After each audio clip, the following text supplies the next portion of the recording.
Chapter 379. Vermilion Bird envied the tacit understanding between the two of them. She also envied the feelings between the two of them. However, even though she was envious, she was not jealous of Xia Dong, who had always been hidden in the depths of her heart. She would not hurt him because of this, because to her, Xia Dong was also a very important friend. Before Xia Dong and Bailey Han came to Japan, they had already planned their daily schedule. The time they spent with Mika Keto and the rest was very short. They would leave early and return late every day, taking the children to play around.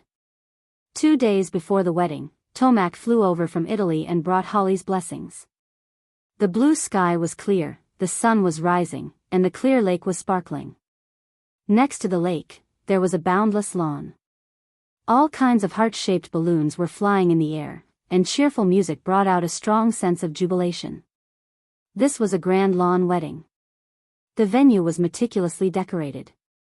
Guests in all kinds of gowns walked hand in hand, chatting and laughing with their acquaintances. The wedding would start in half an hour. In the bride's lounge, Suzaku was wearing a white wedding gown. She sat in front of the dressing mirror with mixed feelings. She almost couldn't recognize herself in the mirror. So there would be a day when she would wear a wedding gown and marry the man she loved. But why did she feel more sad than happy? She clenched her fists tightly. Her heart was beating very fast. There was a voice in her heart that kept telling her that he didn't love her. He only married her for the sake of the children and for the sake of responsibility. She couldn't let the mistake continue. She should return him his freedom. 10 minutes later. The door to the lounge was tightly shut. Mika Keto stood at the door. He was wearing a white wedding gown. The contours of his face were like a perfect work of art. His thin and sexy lips were slightly curved. His long and well-defined fingers were slightly bent as he knocked on the door. His voice was magnetic and had a subtle gentleness. "Suzaku, it's almost time. Are you ready?" There was silence. His eyes flashed and he increased his strength. "Suzaku?" There was still no answer. "Break the door," he said to Jiang Dao behind him. The door was slammed open. There was no one in the room. The wedding dress was abandoned on the floor, and the veil was thrown on the windowsill. Mika Keto picked up the veil and held it tightly in her hand. The aura she exuded changed completely. Her natural domineering aura was tinged with fury. Her deep black eyes were like sharp blades, and she wanted to cut the woman into pieces. Jiang Dao informed his subordinate stationed at the wedding venue to track down Suzaku, while Mika Keto cancelled the wedding in front of all the guests. The guests were in an uproar. They whispered to each other and made all kinds of guesses. Mika Keto didn't care that he would become the laughingstock of the Japanese mafia. He didn't care about these people's probing or sympathetic gazes. The only thing he cared about was the woman who dared to run away from the marriage. He didn't understand why she had to run away. He had to catch her and ask her the reason. "Brother Shen." Xia Dong walked to Mika Keto's side, not knowing how to comfort him. He said calmly, "I'm fine." He looked calm on the surface, but Xia Dong knew that he was extremely angry. If he caught Suzaku, she would be severely punished. Even she started to worry about Suzaku. But why did Suzaku run away from the marriage? Clearly, the two of them looked very happy. Bei Tang deeply thought that with his own power, he could easily find the whereabouts of the Vermilion Bird. Later on, he found out that he was wrong. The Vermilion Bird was really a ruthless woman. If she wanted, she could hide in a place where no one would be able to find her for the rest of their lives. It had been 3 years, and Mika Keto still didn't know where she was. He even started to wonder if this woman was still alive. Otherwise, why didn't she contact Director Lin or Ayuan for 3 years? Mika Keto would bring Ayuan to visit Director Lin every week. They seemed to be deliberately avoiding Suzaku and always talked about trivial things. On the day of the Mid-Autumn Festival, Director Lin drank 2 glasses of rice wine and was slightly drunk. She held Mika Keto's hand and murmured, "Shen, can you wait for another year?" "Okay." Mika Keto helped her to the bed to rest. She sighed. If Wu Yu still doesn't want to come back after a year, don't wait for her anymore. Mika Keto didn't answer. He waved his hand and called the maid to take care of Director Lin. Outside the courtyard, the moonlight was cold, and the air was filled with the fragrance of osmanthus flowers.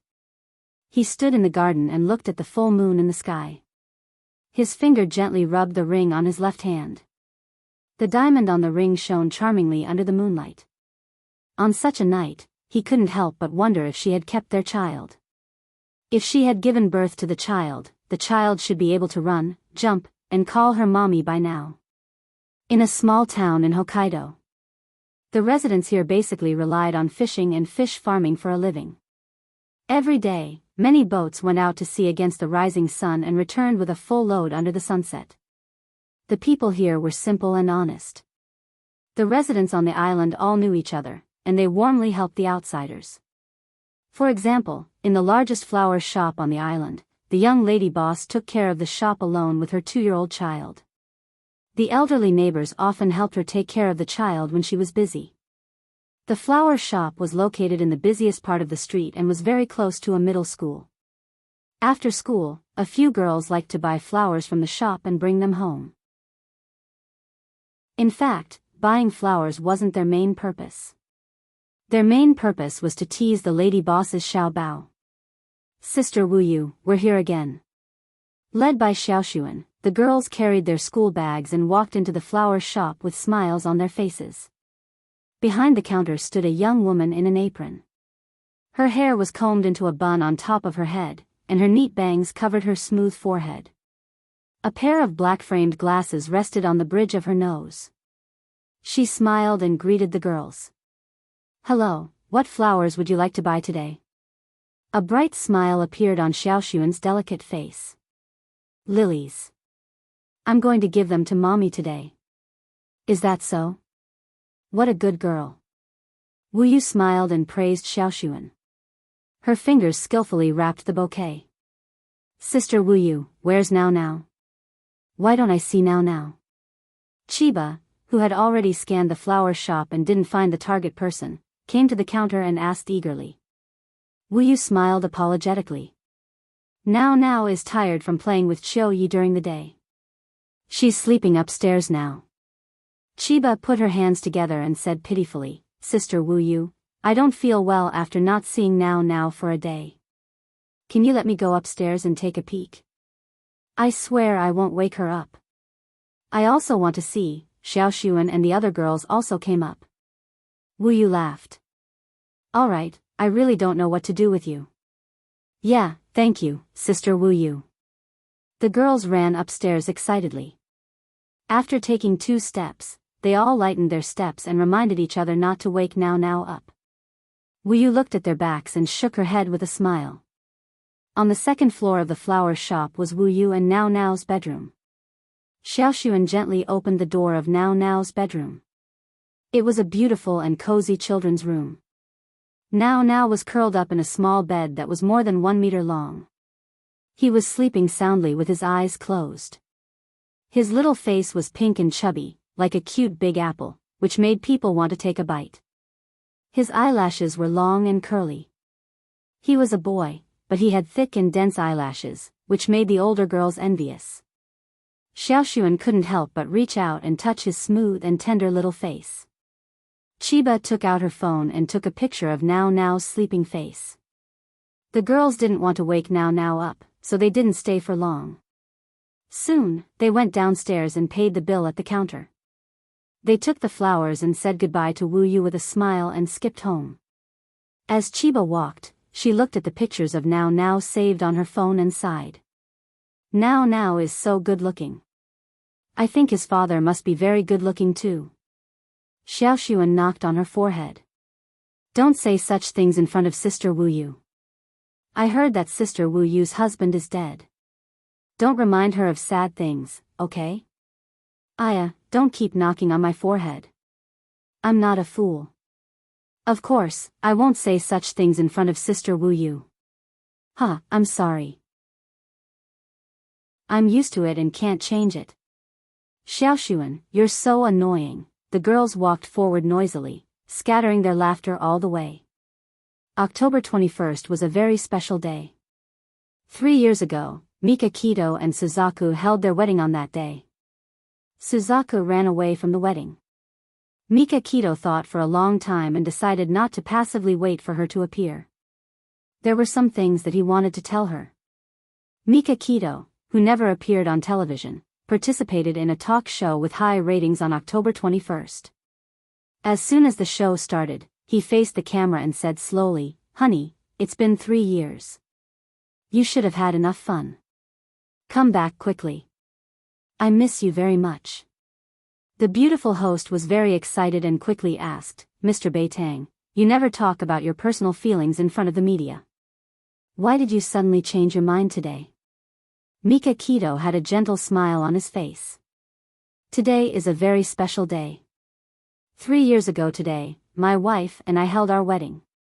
However, before the wedding, my wife abandoned me and ran away alone." The audience was in an uproar. The host did not expect such a shocking story and asked, "May I ask why your wife ran away from the wedding?" Mika Kito rubbed the ring on his ring finger and smiled. "I've been asking myself this question for a long time. It wasn't until recently that I figured it out.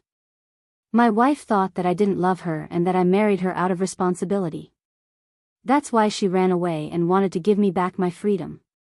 She was right. At that time, I did marry her out of responsibility." Beauty novel, Hongcha 866. Chapter 380. The host asked curiously, "How do you feel about your wife now? Is there anything you want to say to her?" Mika Kito looked at the camera affectionately, as though he could see Suzaku's eyes through the lens. He said slowly, "Honey, I've sorted out my feelings. Can I love you now?" He was the leader of the underworld, the CEO of the Boao group, and a legendary figure who never appeared in the media. No one had expected him to confess to his wife in front of the entire country. At this moment, he was no longer domineering or aggressive. All that was left was his deep love for his wife, his desire for love, and his humility. Many people in the audience were moved by his words. The host also couldn't help but take the lead and applaud him. The applause was like a tidal wave, booming like thunder. After the audience quieted down, the host said, "Mr. Beitang, if your wife doesn't want to come back, will you continue to wait for her?" This question was the focus of everyone's attention. Mika Kito had already waited for Suzaku for 3 years. Was he still willing to wait for her? Everyone's eyes were on him, waiting for his answer. Mika Kito smiled and said calmly, "I won't wait for her anymore." The audience was in an uproar. Some people whispered to each other, obviously not satisfied with his answer.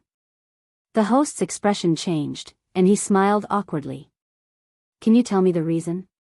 Mika Kito ignored everyone's doubts. He looked deeply into the camera and said in a deep voice, "Honey, I don't care where you are in the world, and I don't care if you can hear what I'm saying today. I want to reiterate that I won't wait for you anymore. I'm going to look for you. Even if you're at the end of the world, I'll find you. You'll be my legal wife for 10 years or 20 years, and you'll never run away." The audience was stunned for a moment. Soon, thunderous applause broke out. "It's so touching, Mr. Beitang. You will definitely find your wife." The host stood up and applauded him with red eyes. Mika Kito also stood up. He faced the audience and the camera and said solemnly, "My wife is Wu Yulin. If anyone has any news about her, please contact my assistant at any time. I will reward the person who provides me with the information. I'm counting on everyone." With that, he placed his hands on the sides of his legs and bowed deeply to everyone. The host quickly said, "Regarding the contact information of Mr. Beitang's assistant and Mrs. Beitang's photo, please look at the bottom of the big screen. If you have any news about Mrs. Beitang, you can also contact the program team. I hope that with everyone's efforts, this pair of lovers can finally get married. Thank you for your support." News about Mika Kito was all over the country, and the video of his show was also widely circulated on the internet. Even the girls at school knew that he was looking for his wife who had left home for 3 years. Xiaoxuan held her phone and watched the video. She sighed with tears in her eyes. Oh my God. I didn't expect the handsome Uncle Beitang to already have a wife. What a pity. Oh, no. I mean, it's so touching. Chiba patted her shoulder. Xiaoxuan, I think Uncle Beitang mentioned that his wife is Wu Yulin, right? Yes. There's a photo of her here. Xiaoxuan pointed at the small photo at the bottom of the video. She's very pretty, but she looks cold. Qian Ye's delicate brows furrowed. Little Sun, do you think the person Uncle Beitang is looking for is Sister Worryless? Sister Wu Yu? Xiaoxuan widened her eyes and waved her hand. That's impossible. Sister Wu Yu has a bright smile on her face every day. She's completely different from the cold beauty in the photo. Chiba scratched her head. But I think they look a little alike. Xiaoxuan shook her head. I still think it's impossible. After school, when the girls went to the flower shop to buy flowers, they were still whispering about this matter. From time to time, they would steal glances at Wu Yu, who was busy behind the counter. Xiaoxuan lowered her voice. Chiba, if you don't give up, you can ask Sister Wu Yu, why me? Chiba glared at her. Idiot. Because you're curious, aren't you? Xiaoxuan pulled her away from her friends and pushed her to the counter. She said loudly, Sister Wu Yu, Chiba has something to ask you. Wu Yu turned around with a bouquet of flowers in her arms. She smiled and said, What do you want to ask me? Chiba was almost angered to death by Xiaoxuan. She frowned in annoyance and hesitated, not knowing what to say. Wu Yu looked at her gently. Chiba, what's the matter? Chiba shook her head frantically. No, nothing. Sister Wu Yu, do you know the CEO of Boa Corporation, Mika Kito? Wu Yu's smile did not change. I don't know him. What's the matter? Chiba heaved a sigh of relief, but at the same time, she felt a little disappointed. Xiaoxuan patted Chiba's shoulder. See, I told you that Sister Wu Yu is the person Uncle Beitang is looking for. Wu Yu asked quizzically, What are you talking about? Why can't I understand? It's like this. The CEO of Boa Corporation, Mika Kito, participated in a talk show. He said on the show that he wanted to find his wife. Xiaoxuan put her hands together and told Wu Yu what Mika Kito said on the show with tears in her eyes. How was it, Sister Wu Yu? Wasn't it very touching? The little girl blinked her beautiful eyes and looked at her eagerly. Wu Yu smiled. Yes, it was very touching. When Chiba found out that Wu Yu was not the person Mika Kito was looking for, she was worried that she would be reminded of her sad past, so she quickly interrupted. Sister Wu Yu, where's Now? He went out to play with Akino. The little rascal is so clingy. Wu Yu's smile was full of affection. Mommy, I'm back. A soft child's voice suddenly came from the door. Now is back. Xiaoxuan and Chiba shouted happily as they rushed to the door. Soon, they walked into the flower shop, each holding a little girl's hand. The chubby little boy had a bright smile on his face. He raised his little head and looked innocently at Worryless behind the counter with his big, watery eyes. His voice was soft and coquettish as he said, Mommy, I'm not a brat. I'm a good baby. Now, it's useless to act like a spoiled child. You're just a disobedient little rascal. Wu Yu took off her gloves and came out from behind the counter. She rubbed her son's face and asked, Where's Uncle Aquino? Uncle Aquino is outside. The little boy turned around and pointed outside the flower shop. Now, play with your sisters. Mommy will go out for a while. Wu Yu patted her son's head and entrusted her son to Xiaoxuan and Chiba. On the street outside the flower shop, a young policeman was holding a bicycle and chatting with an old lady. This policeman was Aquino Asakura. He was the town's patrol officer and was very kind and cheerful. He was very loved by the town's residents. The old lady was Wu Yu's neighbor and often helped her take care of Now. She made delicious food and liked to give it to them. Wu Yu and Now Now both liked this kind old lady. Wu Yu smiled and greeted them. Auntie Kimura, Officer Aquino. When Aquino saw her, a bright smile appeared on his face. Hello, Miss Wu Yu. Wu Yu, you're here. Mrs. Kimura smiled. You guys have a chat. I still have some soup at home. I'll go back first. Aquino, don't forget what I told you. Aquino smiled and waved his hand. I definitely won't forget. I've already remembered it in my heart. Mrs. Kimura left, satisfied. Wu Yu pointed at her flower shop. Do you want to go in and have a seat? Aquino adjusted the hat on his head. It's okay. I still have something to do. Mrs. Kimura asked me to help her find her cat. Wu Yu pursed her lips and smiled. Thank you, Officer Aquino. Did Now Now give you any trouble today? No, the little guy was very obedient today. Aquino's young and handsome face smiled gently. How about you? Did you have a good day? Yes, business is good and I'm in a good mood. Anyway, thank you for taking care of Now Now for me. Wu Yu smiled and patted his shoulder. When you're on vacation this weekend, I'll treat you to good food. He shrugged. Sure, but I prefer you to cook for me. She smiled and raised her eyebrows. Don't push your luck. He laughed heartily. In the evening, Wu Yu closed the shop. She carried Now Now in one hand and carried the vegetables she had bought from the market in the other. She walked upstairs.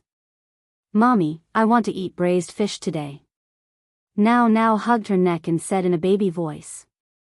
Wu Yu kissed his tender little face and smiled. Okay, Mommy will help the little gluttonous cat cook fish. After dinner, she sat on the sofa with her son in her arms and taught him to speak Chinese. Although she lived in Japan, she had never forgotten that she was from China. Her son had to learn Chinese and Chinese characters. After tutoring her son for more than an hour, she bathed him, told him stories and coaxed him to sleep. When she was done, it was already past 9 o'clock in the evening. Wu Yu glanced at his watch, took off the glasses on the bridge of his nose, and took the laptop on the table over. She turned on her computer and typed in Beitang Shen's name in the search box. News about him flooded out in an overwhelming manner. The latest and most popular news was that he had participated in a television program to find his wife's whereabouts in front of the entire nation. Every word he said struck deep into her heart, especially the part where he said, "My heart has been sorted out," which made her heart tremble. She clenched her fists and stared at his handsome face. For the past 3 years, she thought that she could forget him, but Now Now's existence kept reminding her that her son had a father. She was still thinking about her son's father. Damn it. Her gaze slowly moved from his face to his left hand. He was wearing a diamond ring on his ring finger. She raised her left hand. There was a ring of the same design on her ring finger. Her nose felt like it was choking on chili. It was unbearably spicy and her eyes sparkled. Ad. Hongcha 866. Chapter 381. The sun shone warmly on the window. A woman in a white sweater and a long woolen dress stood among the flowers. She had a gentle smile on her lips and her eyes were slightly downcast as she quietly tended to the flowers in her hands. Outside the window, a tall man in a black suit had been standing there for a long time. His handsome face was expressionless as his deep eyes stared intently at the woman standing in the flower shop. It was her. It was really her. The woman who had made him yearn for her for thousands of days and nights. Ding dong, the wind chime at the door made a crisp and pleasant sound. A pair of slender legs stepped through the door. Wu Yu smiled and looked up. Welcome. The next second, the smile on her face froze. At the door stood a tall and handsome man. Because of the light, his face was dark and gloomy, but his body exuded an aura of disdain. His pitch-black eyes stared intently at her as if he wanted to see through her organs and penetrate deep into her bones. She pursed her lips and quietly met his gaze. The two of them looked at each other like this, as if they wanted to engrave each other deeply in their minds. Mommy, a soft child's voice came from the stairs. Now was wearing Pikachu pajamas. He rubbed his sleepy eyes and shook his little butt as he slowly walked down the stairs. Wu Yu's eyes flashed with panic. She quickly turned around, intending to hide her son. However, Mika Keto was faster than her. He grabbed her wrist and pulled her into his arms, hugging her tightly. His hot breath sprayed on her earlobes. She squirmed uneasily, lowered her voice, and said hurriedly, "Let go of me. Now is coming down. If there's anything, let's talk outside." His arm was firmly pressed on her waist.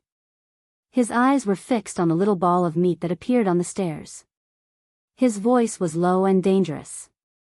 "No, I want to let my son know about our relationship now. I'm begging you. Let go."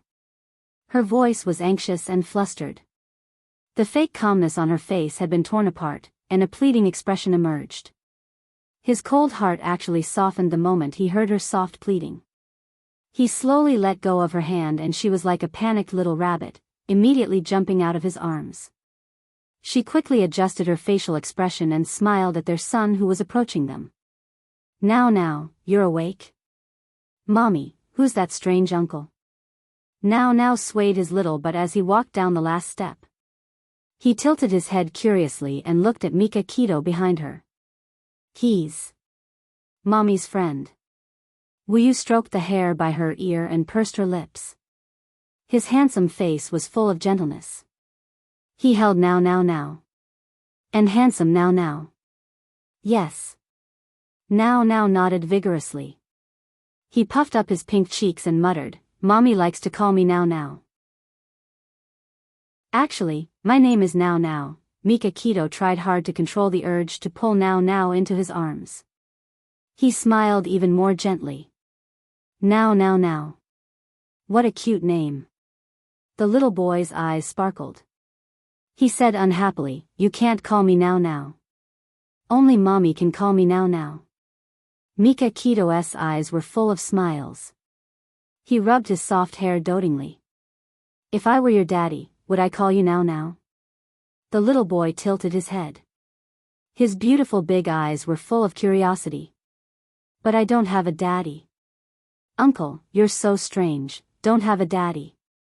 The little boy's innocent words were like a hammer that struck Mika Keto's heart hard.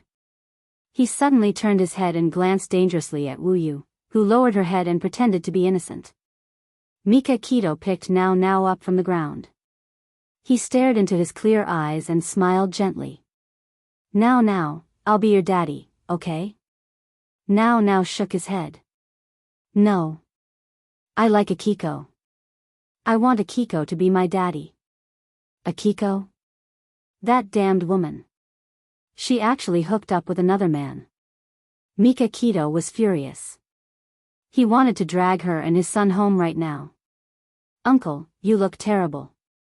It's so scary." The little boy tugged at his clothes and shrunk his neck. However, he didn't show any fear on his face. His bright eyes shone with a sly light. What a mischievous little boy.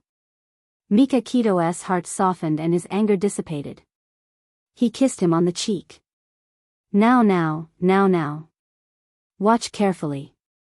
I'll definitely be your daddy." Now wiped his little face in disgust and pouted. "You can't kiss me. Only Mommy can kiss me. You can't make me now either." Mika Keto was amused by this cute little boy. He laughed heartily. This was the first time in 3 years that he laughed so happily. Now was very active. He ran wildly upstairs and downstairs. He was like an active pony that couldn't stop for a moment. One moment, he ran to his grandmother's house next door to play with the little cat. The next moment, he led his car to a fish stall and squatted in front of it. He muttered, braised fish. It wasn't until Mika Keto bought him a big fish that he held in his hand that he followed him home with Gigai. Mika Keto understood why Suzaku named their son Now. He must have been very noisy when he was just born. She had to take care of her son alone and take care of the flower shop. When Mikakito thought about how hard it was for Suzaku, he couldn't help but feel sorry for her. Soon, it was night time. Mikakito sat on the sofa with his son in his arms. His thoughts were all on Suzaku. She was wearing an apron and preparing dinner in the kitchen. She stood gracefully in front of the kitchen counter. Her movements were skillful and her expression was gentle. 3 years had not left many traces on her. On the contrary, she had become more charming. After being sculpted by time, her entire body radiated an irresistible charm.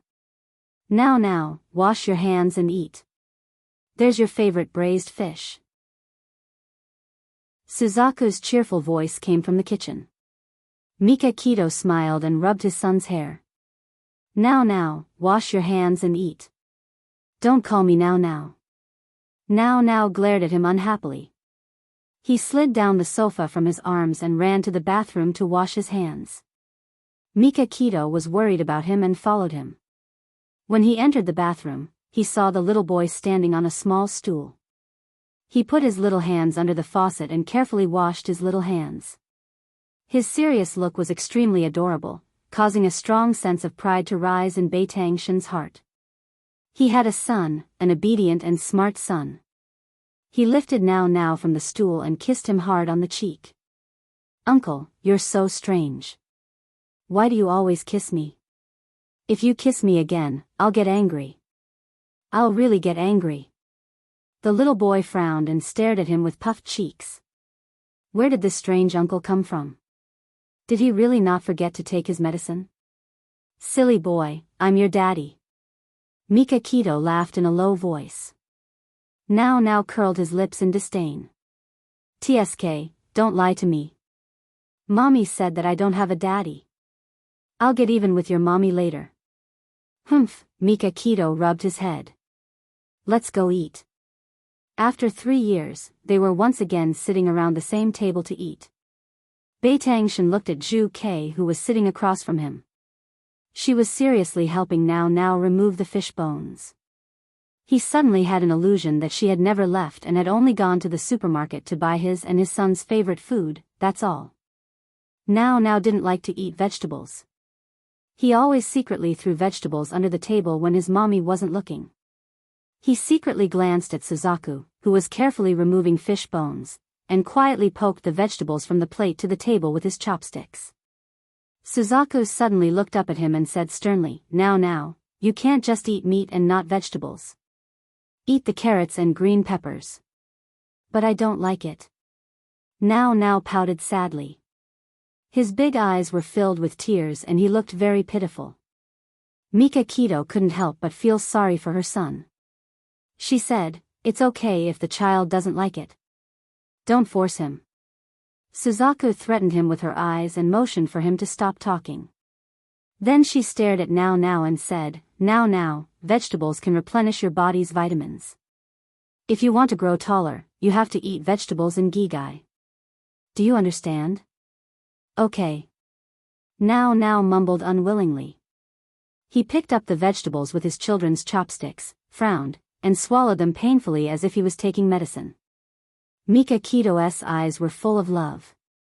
She stroked her son's little head and said softly, Now, do you know why rabbits like to eat carrots? Now asked curiously, why? Because rabbits can run fast after eating carrots. Do you want to run as fast as a rabbit? Then you can catch up with Grandma Kimura's little tabby cat, Mikakito said patiently. Now thought about it seriously and nodded firmly. I want to eat carrots too.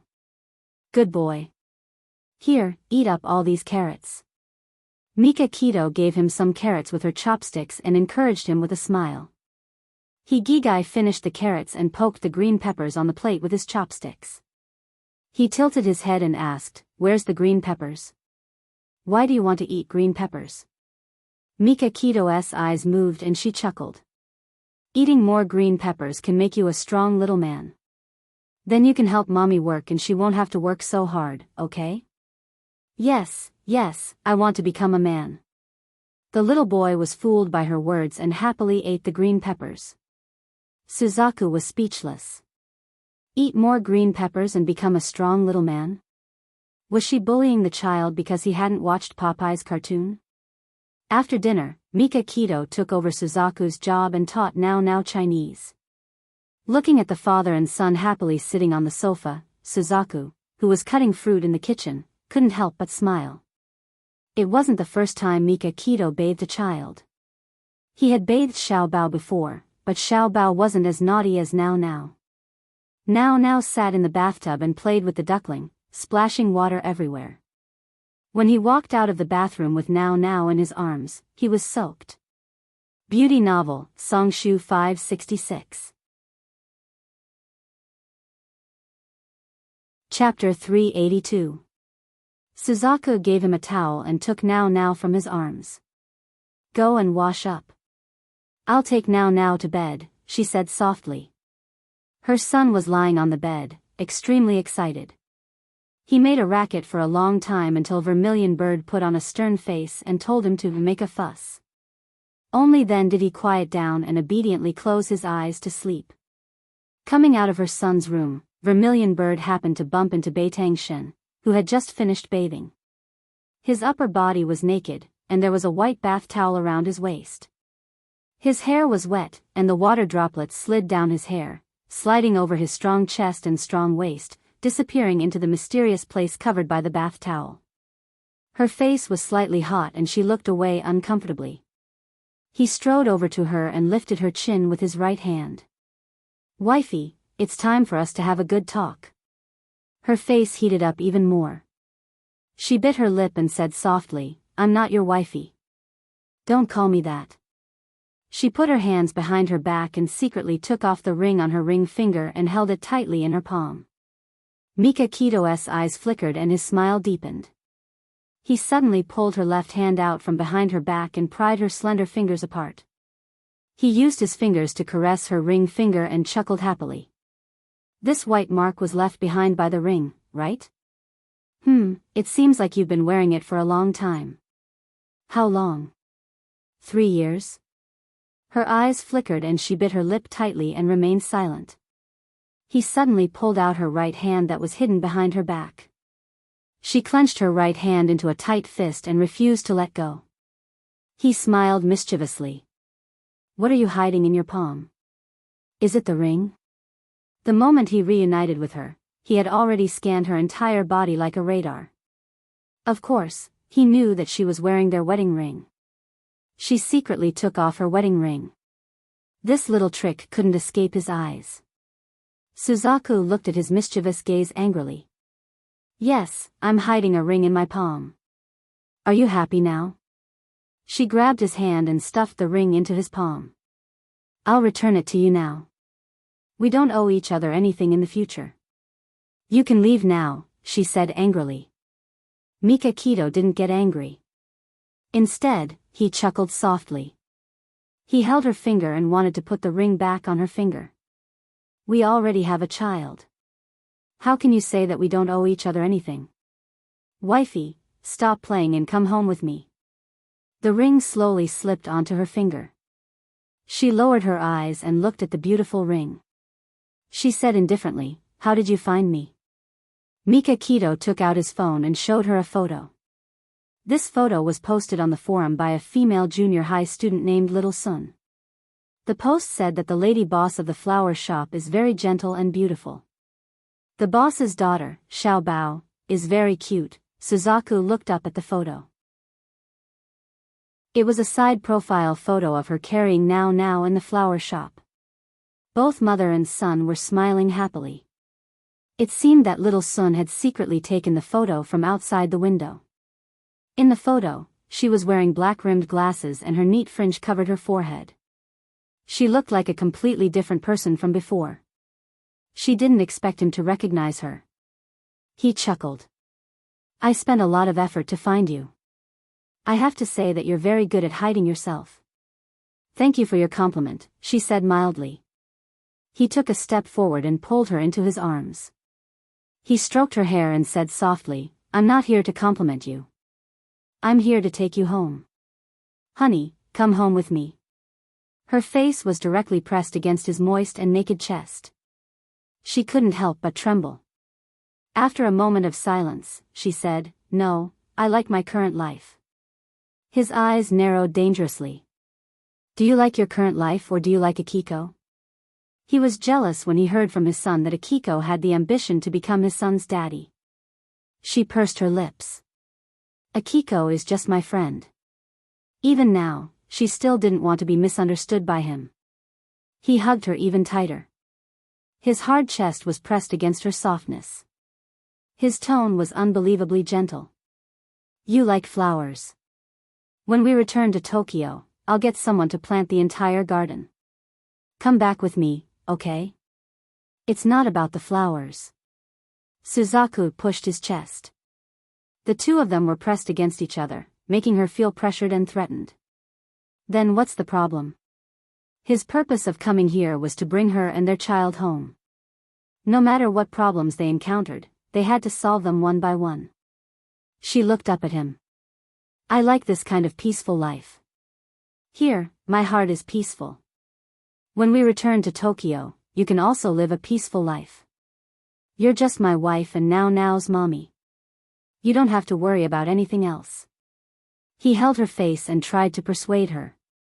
Her lips curved into a cold smile and she shook her head. "No, when we return to Tokyo, I'll want more. If I can't get it, I'll be very sad. Here, I won't want those things, so I won't be sad." He stared into her eyes. "I can give you whatever you want." She pointed her finger at his heart and looked at him provocatively. "What if what I want is your heart? My heart is already yours." Without hesitation, he held her finger and placed it on his chest. His mesmerizing eyes gazed at her face as he said in a deep voice, "Do you feel it? It's beating faster because of you." Thump, thump. His heart was beating very hard and fast. The chest under her palm was like a flame, burning her finger. She retracted her finger uneasily. "Why? Is it because of now that you want to bring me back?" "No," he held her shoulders agitatedly. "Silly, I've already fallen in love with you. It's because I love you that I want to be with you. It's not because of now or because of responsibility." "What do I have to do to make you believe me?" Her tears streamed down her face. She rarely cried. Even when giving birth was so painful, she had never cried. She thought that she would never hear him say that word again in her life. She bit her lip and cried quietly. She didn't sob or complain. She just cried quietly, but it made Mika Kito's heart ache. He hurriedly wiped her tears and comforted her gently. "Don't cry. Be good." The vermilion bird gradually stopped crying and withdrew from his embrace. She said in a low voice, "Give me some time, let me think about it. Rome wasn't built in a day." They needed to sort out their emotional entanglements and it wasn't something that could be resolved in a short period of time. Mika Kito understood this, so he didn't want to force her. Otherwise, it would only drive her further away from him. He smiled. "Okay, I'll give you some time to think. But while you're thinking, I want to stay with you." This was the only way he could feel at ease. She rejected him without hesitation. "No. If you stay here, it will cause gossip." He raised his eyebrows domineeringly. "We're husband and wife. What's wrong with staying together? If they want to gossip, let them." She glared at him. "Correction, we're not husband and wife yet." "How are we not husband and wife?" "Although we didn't hold a wedding, we've already registered our marriage." She explained, there was too little time at the time. The China embassy in Japan didn't have time to issue a certificate of marriage. "We didn't complete the marriage procedures." He smiled smugly. "After you ran away from the wedding, I've already taken care of it. So, we're now legally husband and wife." "Fine." She lost to him. He stroked her hair. "So, we can rest now." She blushed and slapped his hand away. "You'll sleep on the sofa tonight." Mika Kito glanced at the sofa in the living room and smiled bitterly. "Can you really bear to let me curl up in such a small space?" She grunted. "If you don't want to, you can stay in a hotel." There's a very comfortable hotel 50 meters from here. He said seriously. I suddenly realized that sleeping on the sofa is pretty good. It's very soft. Wait a minute. I'll go get the quilt and pillow. She turned and walked to her bedroom. The corners of her lips curled up.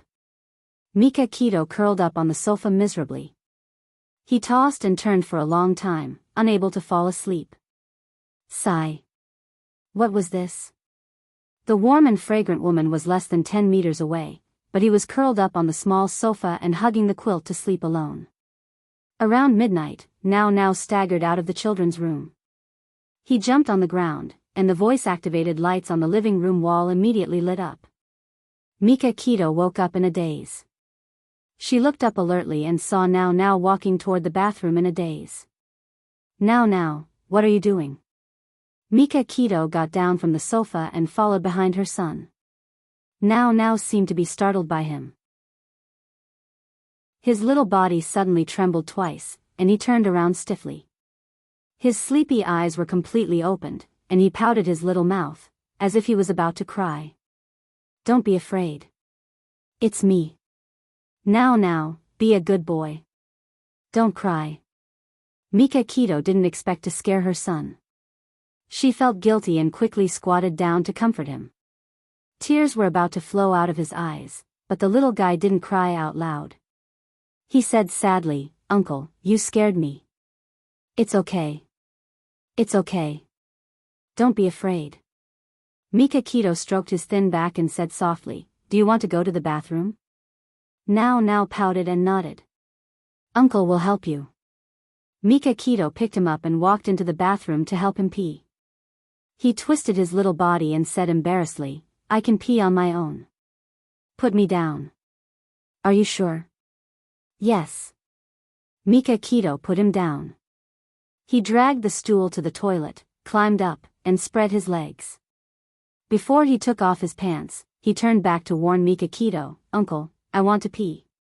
"Turn around. Don't peek." Beitang-shen raised his eyebrows in amusement. Sure enough, he turned around and didn't look at him. The sound of water splashing came from the toilet. After the little guy finished peeing, he washed his hands and flushed the toilet. It was hard to imagine that Suzaku had raised her son to be so independent and sensible. He was so sensible that it made his heart ache. Come and see Songshu 566. Chapter 383. The wind chimes rang and the glass door of the flower shop was pushed open. "Hi, welcome. Ladies and gentlemen, what flowers would you like to buy?" A handsome man in an apron greeted the customers with a smile as he held a pot of flowers. "Ah, you're so handsome. Uncle, are you the helper that Sister Wu Yu hired?" The female junior high school students shrieked excitedly with hearts in their eyes. "Yes, I'm a new employee. Please take care of me." Mika Keto's handsome face had a warm smile without a trace of displeasure. Why do I feel that uncle looks a little familiar?" Xiaoshuan rubbed her nose and searched carefully in her mind. "Ah!" Chiba exclaimed as she pointed at Beitang-shen and said excitedly, "Xiaoshuan, I remember now. This is Uncle Beitang, the one who posted the notice on TV, looking for his wife." The girls were so excited that they were about to go crazy. They rushed forward and asked all at once, "Uncle, are you really Mika Keto? Uncle, is Sister Wu Yu the person you're looking for? Uncle, is now your son? Uncle, Beitang-shen had a faint smile on his face. After waiting for them to ask questions, he slowly said, "That's right, I am Beitang-shen. The Sister Wu Yu you speak of is my wife. Now is also my son." "Ah, oh my God, Xiaoshuan, pinch me. I'm so excited that I'm about to faint." Sob. I didn't expect Uncle Beitang to be even more handsome in person than on TV. Sister Wu Yu is so lucky. Now that I look closer, now looks a lot like Uncle Beitang. The girls finally suppressed their excitement. Chiba asked curiously, "Uncle, why are you here alone? Where's Sister Wu Yu and now?" "Who said he's alone?"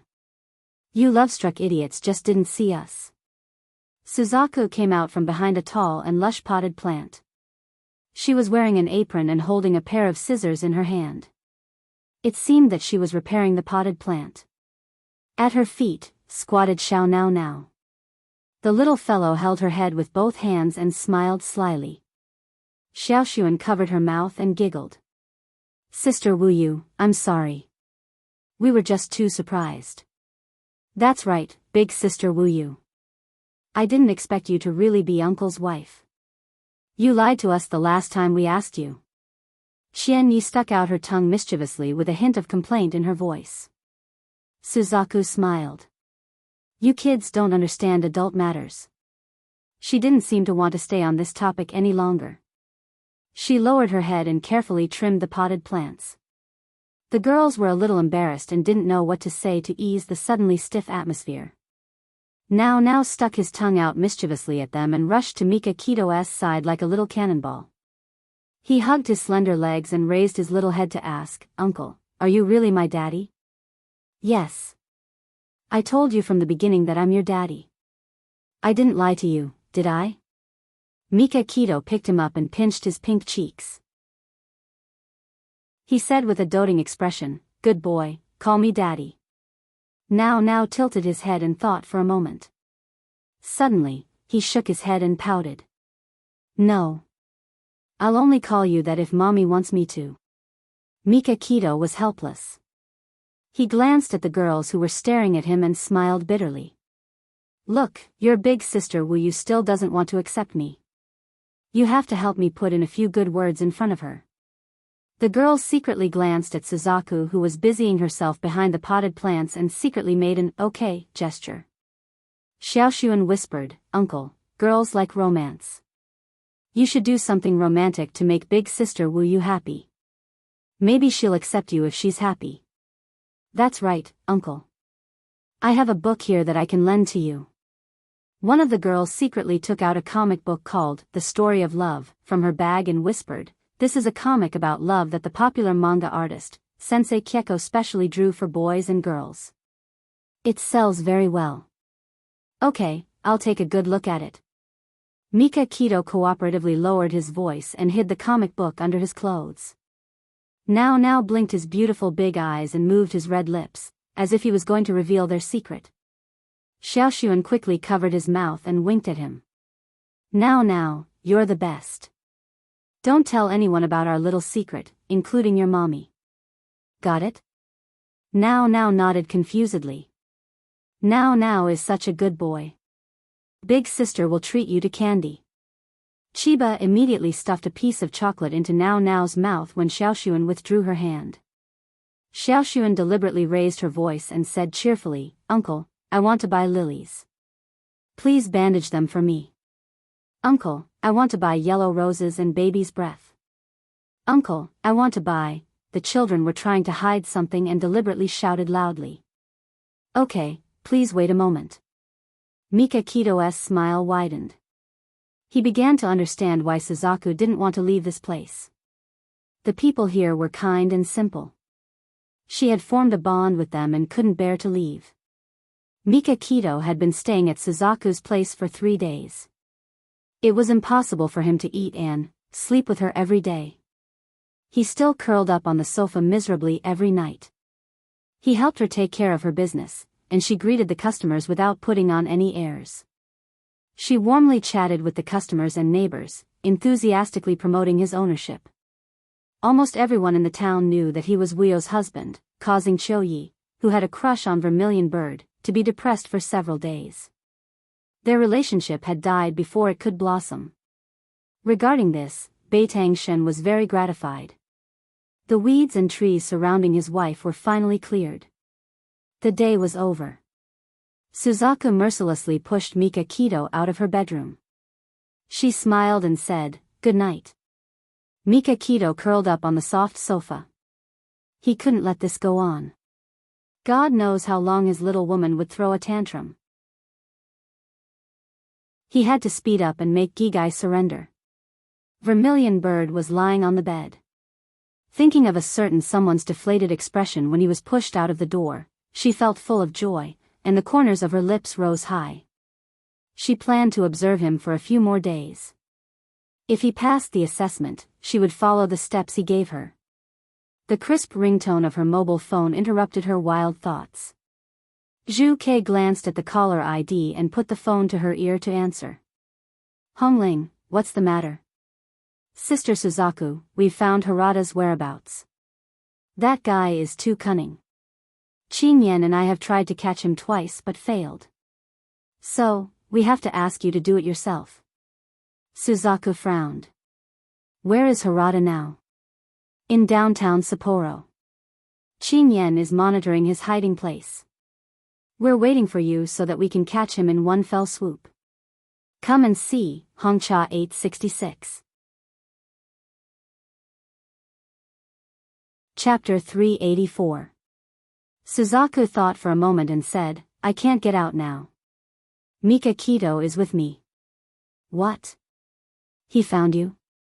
Damn, didn't the Miyagi police say that they would help you cover up your whereabouts? How can the Metropolitan Police Department be so unreliable? Don't get too worked up, Hongling. Red Sparrow massaged her temples and sighed. You can't blame Miyagi for this. It's not easy for him to cover for me for 3 years. Anyway, I can't come out now. Why don't you let Miyagi and the others take care of Harada? Hongling shouted excitedly, no, Harada Yushir is worth 5 million. If we get that reward, how many orphans can we help? I don't want to give up such a good opportunity to the Metropolitan Police Department. Suzaku, please think of another way, please. Okay, I'll give it a try. Wait for my news. After hanging up the phone, Suzaku looked at her watch. It was only 10 o'clock. If she went to downtown Sapporo now, she would be back in town by 12 o'clock at the latest. Mika Kito shouldn't be able to detect her presence. She walked out of the bedroom, turned on the wall lamp in the living room, and deliberately made her footsteps heavy. She walked to the kitchen, vigilantly watching Mika Kito lying on the sofa. Mika Kito didn't move from the moment she entered the kitchen until she heated up a glass of milk and brought it back to the room. She thought that he should be asleep. Suzaku changed into her night clothes, took out a car key from the bedside table, put it in her trouser pocket, and quietly walked out the door. The moment she locked the door, Mika Kito suddenly opened his eyes. His dark jade-like pupils stared at the locked door. It was late at night. The street was dark, the street was dim, and there was no one. A Porsche sports car slowly drove out of the underground garage and sped away under the cover of the night. Mika Kito stood at the intersection, looking in the direction where the Porsche disappeared. His face was cold and terrifying. Damn woman, how much more is she hiding from me? A Maybach drove out from another street and stopped in front of Mika Kito. Jiang Dao unlocked the car door. Mika Kito quickly got into the back seat and ordered, "Follow her." Yes. When Suzaku arrived in Sapporo, it was already 12 o'clock in the morning. Some streets were deserted, while others were the busiest. She used the car phone to contact Hongling and learned their exact location. They drove through the downtown area for a while, and finally turned into a secluded street. She wandered around for nearly 10 minutes before she arrived at her destination. Calm as far as she knew, this was the black market of Sapporo, where crooks mixed with honest folk. Violent attacks often occurred here, and even the police were not willing to deal with this place, for fear of provoking the forces of the mafia. No wonder Harada was hiding in this place. The Porsche stopped in an open space. Suzaku was wearing a tight black suit. Her hair was tied up high, and her beautiful face was as cold as ice. The ruthless killer Suzaku was resurrected at this moment. Sister Suzaku, two black figures quickly ran to her side. One was a man, and the other was a woman. Both of them were in their 20s. They were wearing black night clothes with pistols and handcuffs hidden at their waists. Let's go. Be careful. Don't alarm others. Suzaku lowered her voice and waved at them.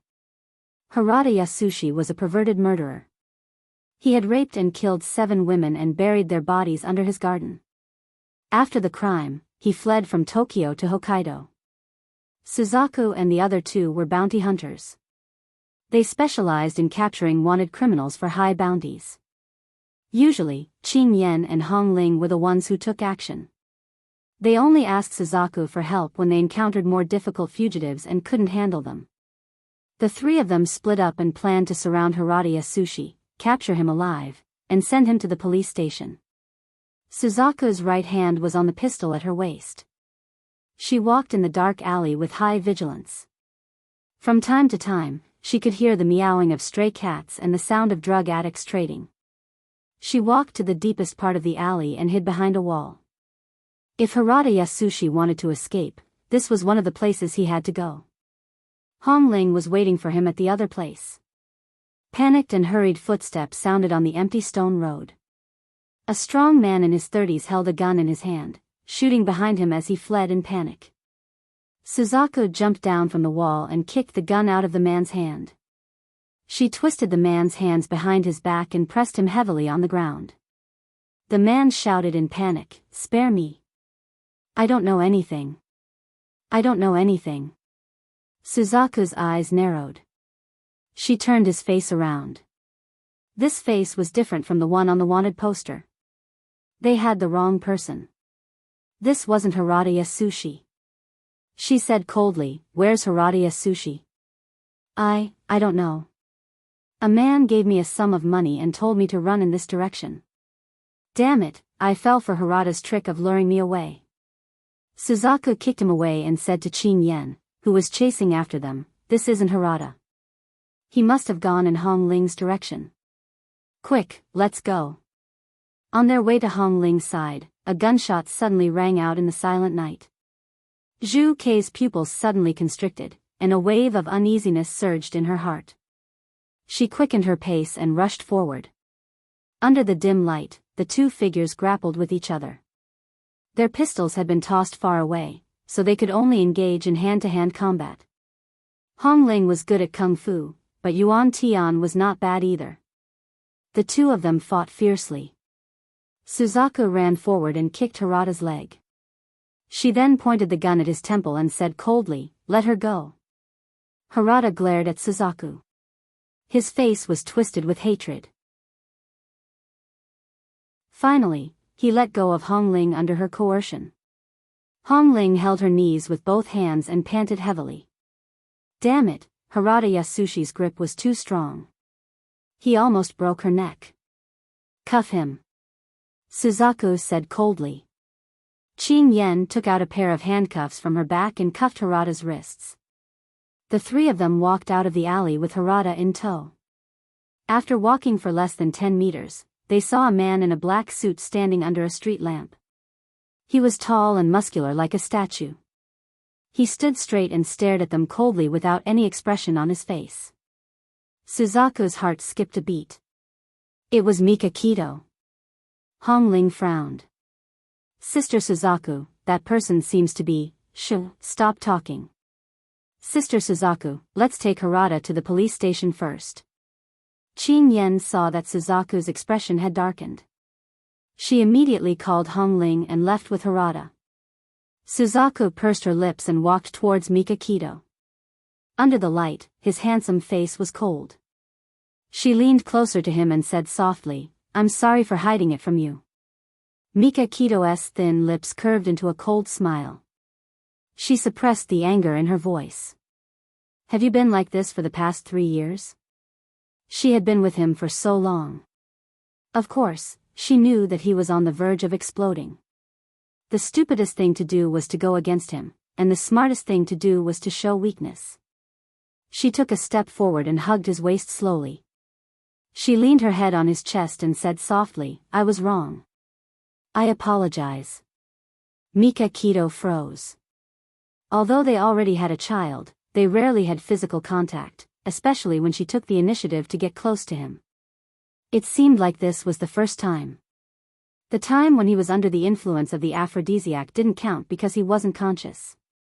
He lowered his eyes and looked at the woman in his arms. She was so gentle and pitiful. She was completely different from the cold and aloof person he used to know. It was as if a basin of cold water had been poured over his head, extinguishing most of the anger in his heart. He wrapped his arms around her waist and hugged her tightly. He said in a deep voice, "Don't do such a dangerous thing again." She raised her head and looked at him, her eyes filled with smiles. "Got it. I won't do it again." Although he had already received her guarantee, Mika Keto was still a little unhappy. Just thinking about how she had put herself in danger for the past 3 years made him feel like he was about to go crazy. He pulled her into his car with a dark face and sat in the driver's seat. He chased Jiang Dao into Suzaku's car and ordered Jiang Dao to drive her Porsche back to town and take care of his precious son. "Wait a minute," Suzaku grabbed his arm and asked in confusion, "Aren't we going back together?" He grunted and ignored her. He stepped on the accelerator and drove the car onto the main road. The car drove on the busy street for a while and finally stopped outside a 5-star hotel. Mika Keto threw the car keys to the hotel valet and dragged Suzaku forward. The lobby manager immediately greeted them and bowed respectfully to them. "President, Madam, how may I help you?" "Prepare a presidential suite." This hotel chain was a property of the Bo-Ao Group. The lobby manager naturally complied with Mika Keto's request and immediately took the room card from the front desk. "Okay, there's nothing else for you to do here. Go back to work." Mika Keto took the room card and dragged Suzaku to the elevator. Vermilion Bird had a bad premonition in her heart. Why did you bring me here? I want to go home and take care of now. She clung to the elevator door and stubbornly refused to go in. Mika Keto narrowed his eyes dangerously. "Jiang Dao will take care of now. Hurry up and go in, or I'll carry you upstairs and let everyone watch." "It's your choice." The corner of her mouth twitched. "You win." She walked into the elevator reluctantly. He went in after her and quickly pressed the button. The elevator went straight to the top floor. It was late at night and the corridor was empty. Suzaku followed behind him and walked into the luxurious presidential suite. The door slammed shut. Beitangshan suddenly turned around and pulled her into his chest. His strong arms tightly imprisoned her in his embrace. He lowered his head and forcefully kissed her lips. He fiercely attacked her as if he wanted to punish her for leaving without saying goodbye for 3 years. Ugh! She twisted her waist uncomfortably and almost suffocated. His movements became gentler as he bit her lips and whispered, "Idiot, breathe." He didn't expect her to be so inexperienced that she didn't even know how to kiss. This discovery made Beitangshan go wild with joy. He was her first man, and he would also be her last man. He licked her lips, tempting her to open her mouth. His nimble tongue quietly entered her mouth, entangling with hers. He held the back of her head with one hand and led her to the bed. His other hand swiftly unzipped her night suit and took off her jacket. The air was filled with an ambiguous atmosphere and the atmosphere was heated. Suzaku was at a loss and could only follow his rhythm. She allowed him to take off her clothes one by one. When she was only left with her underwear, she was already pressed against him on the huge bed. She closed her eyes, not daring to meet his burning gaze. Her sense of hearing and touch became especially sensitive. She heard the sound of his shirt buttons falling, and she also heard the sound of his metal belt buckle being opened. The fabric under her palms disappeared, and it was replaced by hot and smooth skin. His chest was pressed against her softness, and his lips passionately kissed her chin and neck. Suzaku felt the blood in her body getting hotter and hotter. It was so hot that it seemed to be on fire. An inexplicable desire arose in her heart. She was both looking forward to and afraid of what would happen next. That night, the tearing pain was still fresh in her mind. When he kissed her dogwood, her whole body trembled and she nervously grabbed his arm. Mika Keto raised his head and looked into her eyes. Her watery eyes were filled with confusion and uneasiness. Her sexy lips were tensed up nervously. He thought of the pain he had caused her that night. It must have left a shadow in her heart. His heart ached even more. His large palm gently kneaded her softness and he whispered, "Wifey, don't be afraid, this time." he wanted to take it slow and let her experience extreme pleasure. His hand slowly slid down, and she felt a chill below her body. The last piece of fabric had been removed by him, and his palm was already pressed against that quiet spot. With a strong sense of love and indulgence, he led her to explore the mystery together. His rough fingertips touched the softness in the forest, causing her whole body to tremble. She couldn't help but raise her beautiful neck, and mist appeared in her starry eyes. She didn't know what to do. She wanted to get rid of that throbbing feeling, but she couldn't escape the desire in her heart. His large hand was still wantonly teasing her as if that was the most sensitive part of her body. As long as he touched it slightly, her whole body would tremble. There was a burning flame between the two of them. She restlessly moved her slender waist as if she was asking for more. His whole body was tense, and that part was already hard as iron. However, he didn't rush in recklessly. Instead, he carefully continued to kiss her. His wet and hot kisses almost covered her entire body. When she was kissed to the point of forgetfulness, he quietly went in. Ah.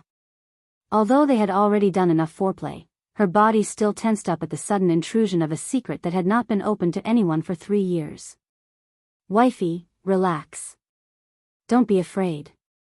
Mika Keto was already at the limit of his endurance. Beads of sweat dripped from his forehead and landed on her fair skin. He temporarily stopped his actions and used his hand to rub the part that fit. A wave of numbness spread from there. She gradually relaxed and opened her eyes slightly. Seeing that he was enduring so much pain, her heart softened.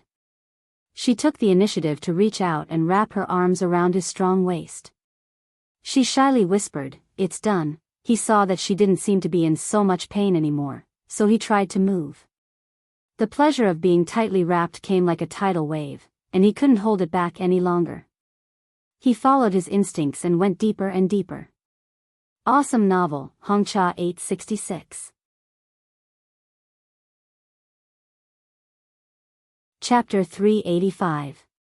The slow rhythm gradually changed and became as fierce as a storm. She floated up and down with him, indulging in the pleasure he brought. Mika Keto had been abstinent for so long, so of course, he couldn't be satisfied with just 1 or 2 times. He hugged her on the bed, on the table, on the windowsill, in the bathtub, and devoured her over and over again. She was so tired that she couldn't even open her eyes. In the end, her whole body hung limply on his body. He hugged her tightly, pressed into the deepest part of her body, and whispered those 3 words in her ear. Tears fell uncontrollably. She hugged him tightly in a daze, thinking that she was in a dream. Suzaku didn't wake up until the evening of the next day. She found herself curled up in Mika Kito's arms, her hands pressed against his bare chest. He seemed to have been awake for a long time. He looked down at her face and smiled slightly. "You're awake?" His voice was mellow and gentle. His chest was full of ambiguous marks, and she couldn't help but recall the intense affair last night. Her cheeks burned slightly, and she didn't dare to look into his eyes. "What's wrong? Does it still hurt?" Mika Keto saw that her head was lowered and she didn't say anything. He lifted her chin, his face full of concern. She blushed even harder, and she softly said, There was an unnoticeable awkwardness between his brows. "I used too much strength last night. I'll improve in the future." Suzaku's mouth twitched. She couldn't help but say dryly, "It's not a matter of whether you use too much strength or not, but the number of times." He coughed. "So your husband is quite capable, but he's also quite annoying?" She snorted but didn't say anything. He kissed her hard on the cheek and reached out to take a tube of ointment from the bedside table. He unscrewed the cap, and a fragrant smell wafted into her nose. She didn't understand. "What are you doing?" "I'm helping you apply the ointment."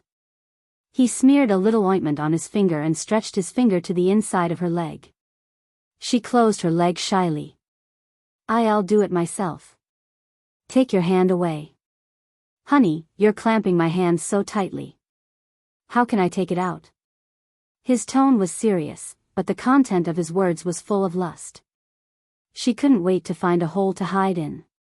She loosened her legs and gritted her teeth. Come out quickly.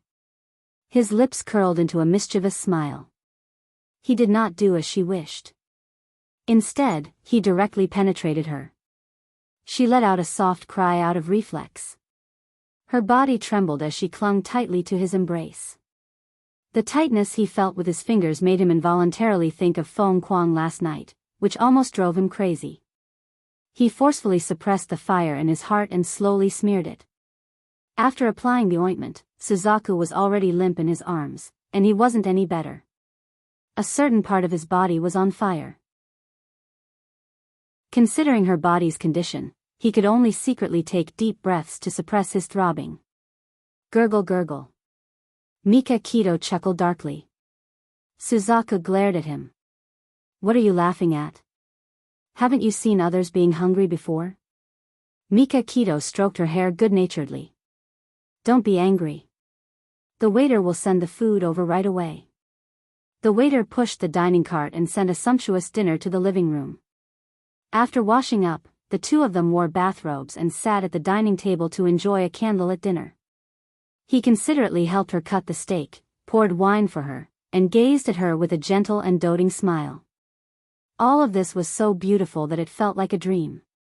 In the past, she didn't even dare to imagine that such a day would come. She stared at his handsome face under the candlelight with a dazed expression. Silly, what are you thinking about? Mika Kito stroked her hair behind her ear and smiled. She smiled. I just didn't expect that we would develop to this point. He put down the cutlery and pulled her into his arms. I'm sorry to have made you wait for me for 3 years. 3 years was enough for him to sort out his unrealistic fantasies and start a new relationship. What he had missed was gone forever. He wanted to seize the happiness that belonged to him in this limited life. She wrapped her arms around his waist and leaned her head against his chest. A peaceful smile bloomed on her face. After dinner, she wanted to go home. She was worried about making a scene. However, Mika Kito said that before going home, he wanted to take her to a place. It was a beach very close to the town where she lived. The seaside in winter was already a little cold. The cold wind rustled, and the fishy smell of the sea hit her in the face. Under the dark night sky, a circle of lotus lanterns was lit on the beach in the distance. The lotus lanterns were connected to each other, and hundreds of them formed a large heart-shaped circle. After Mika Kito got out of the car, he opened the door for her and held her hand as they walked towards the bright lights. He held her hand and stepped into the heart-shaped lights. They were surrounded by a circle of lights. Under her surprised gaze, he knelt on one knee on the beach and held her hand tightly. He gazed at her delicate eyes affectionately and said slowly, Lin, Miss Lin, will you marry me? Her eyes were filled with tears, and they were sparkling under the candlelight. She smiled. I will. Although the proposal was late by 3 years, she was very happy. She was really very happy. He smiled and kissed the ring on her ring finger seriously. Then he got up and hugged her tightly in his arms. Wifey, come back to Tokyo with me, okay? She looked up and kissed his smooth chin. Okay. Surprise flashed across his eyes. He lowered his head and kissed her lips, unwilling to let go for a long time. Just as they were kissing, bright fireworks bloomed in the night sky. It was a beautiful sight to behold. On the way home, Suzaku looked at her handsome side profile and couldn't help but laugh. Did you learn all these tricks from The Story of Love? His lips curled up. You heard that? She glared at him. Don't forget that I'm a killer. I have sharp ears and eyes. Although you deliberately lowered your voices, I still heard it clearly. Thank you for not exposing us. Mika Kito chuckled happily. She nodded seriously. You're welcome. Although the tricks are cliché, the effect is passable for the sake of the person who used them. Mika Kito wasn't angry. Instead, the smile in his eyes deepened. To think that an old man like me learned how to woo my wifey. Fortunately, my wifey is satisfied. Otherwise, I wouldn't know how to end this. Is there anything you can't handle? She looked at him with a smile. In her eyes, he was a man of indomitable spirit, a godlike existence that could call the wind and summon the rain. She respected him and loved him even more. He chuckled. Not anymore. After she agreed to go back with him, there was nothing that could stop him anymore. The two of them returned home. Now was playing on the sofa with Grandma Kimura's little tabby cat in his arms. Jiang Dao sat beside him to accompany him. The little guy saw his parents appear at the door side by side, and his beautiful big eyes rolled around a few times. He quickly abandoned the little tabby cat, jumped down from the sofa, and threw himself at Vermilion Bird's legs. He pouted and called out softly, "Mommy, where did you go? You left me alone." Jiang Dao saw that their family was reunited and quietly left the living room. Suzaku carried her son and kissed his cheek. "I'm sorry. Mommy had something to do. I won't let you be alone in the future." Now hugged her neck and stared at Mika Kito with his bright eyes. "Mommy, did you go out with strange uncle?" Suzaku pinched his face and smiled. "He's not strange uncle. He's daddy. Now, call daddy." Now blinked and Gigai called, "Daddy." "Good boy." Mika Kito was grinning from ear to ear. She took her son from Suzaku's arms and kissed him hard on the cheek. "Good boy, call me that again." "Daddy, daddy. I'll have a daddy in the future too." "Yay." The little boy excitedly moved his little body in his father's arms and clapped his hands, laughing and playing. His body moved forward and back, and he kept playing tricks. Suzaku was frightened and reached out to support his back. Now, be careful. Don't fall." Mika Kito smiled and comforted her. "It's okay. Our son is happy. Let him play. I'll hold him tightly. Nothing will happen. Daddy, you're so awesome." The little boy was full of admiration for his father and clapped his hands. Mika Kito's heart melted and was filled with pride. She kissed her son on the cheek and pulled Suzaku closer to kiss her on the cheek. Suzaku glared at him but did not refuse. The family was happy and harmonious, and laughter intertwined. Suzaku and Now were full of affection for this town. Before leaving, Mika Kito accompanied the mother and son to visit the neighbors and friends who had taken care of them. They gave gifts and expressed their gratitude. At Suzaku's insistence, they also visited Akiko. Mika Kito smiled and shook Akiko's hand, thanking him for taking care of his wife and son. Akiko hid his feelings for Suzaku in the bottom of his heart and generously gave them his blessings. In the end, with the blessings of the town's residents, they reluctantly drove away from this place and returned to Tokyo. Mika Kito insisted on holding a make-up wedding. He wanted this wedding to be even grander than the one 3 years ago. Xia Dong's family of 6 flew over from China. The old Tomac also came, and he brought a mysterious guest. Mika Kito saw the mysterious guest and hugged him excitedly. She patted his back heavily. "Holly, long time no see." Holly raised his eyebrows and smiled carelessly. "Ah Shen, you're hugging me so tightly. Aren't you afraid that the bride will misunderstand? Damn you. After so many years, you still have a glib tongue." Mika Kito pushed him away and punched his chest with a smile. "Why didn't you tell me in advance that you were coming out?" "Of course it was to give you a surprise. You see, I love you so much." Holly smiled ambiguously. He was released half a year early because of his good behavior in prison. After he attended the wedding and returned to Rome, Tomac would hand over the Anya family to him. Mika Kito teased, "Unfortunately, you confessed too late. I already have a wife."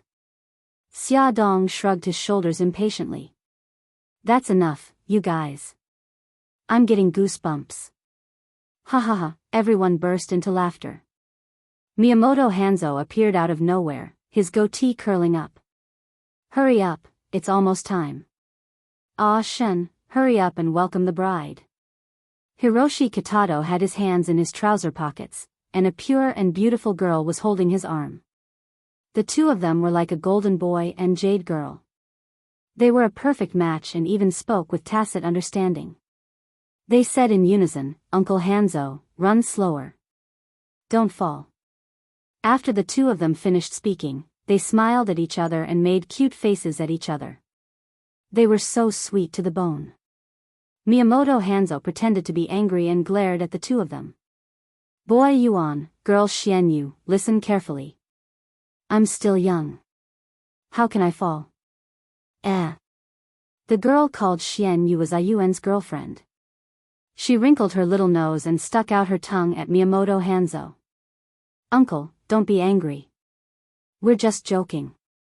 Ayuan rubbed Xianyu's hair and said with a smile, "Xiaoyu, let's ignore Uncle Hanzo and go with Big Brother to pick up sister-in-law." Okay. Let's go pick up sister-in-law." Holly followed suit. "Let's go. Let's join in the fun, whoosh, whoosh, whoosh." A large group of people ran away, leaving Miyamoto Hanzo and a group of child soldiers staring at each other. The old man was so sad. The leader of the child soldiers, Xiao Yi, coughed and comforted him seriously. "Grandpa Hanzo, don't be sad. They really didn't mean to ignore you." Sob. Being comforted like this makes the old man even sadder. "Grandpa, don't cry. Hai will help you cry." The little princess of the Bailey family, Hai, ran to his side and hugged his legs affectionately. She coaxed him as if he was a small animal. Miyamoto Hanzo immediately beamed with joy. "The little princess is still the most considerate. Don't snatch my grandpa. This is my family."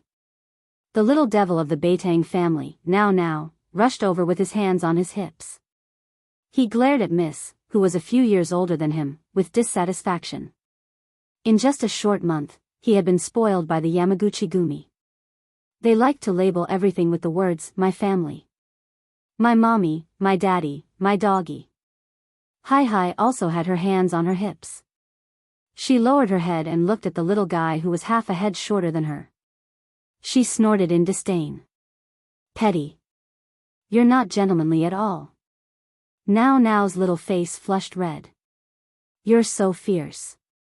You're not cute at all." "Say that again." "Not cute at all." "Waha, I'm so angry." "Do you want to fight?" "I'm a man. I won't fight with you." The two children glared at each other angrily.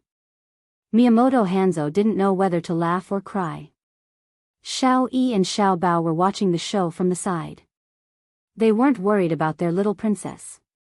The little princess had already learned self-defense from Xiao Guai. If they really fought, Now would definitely be beaten up by her.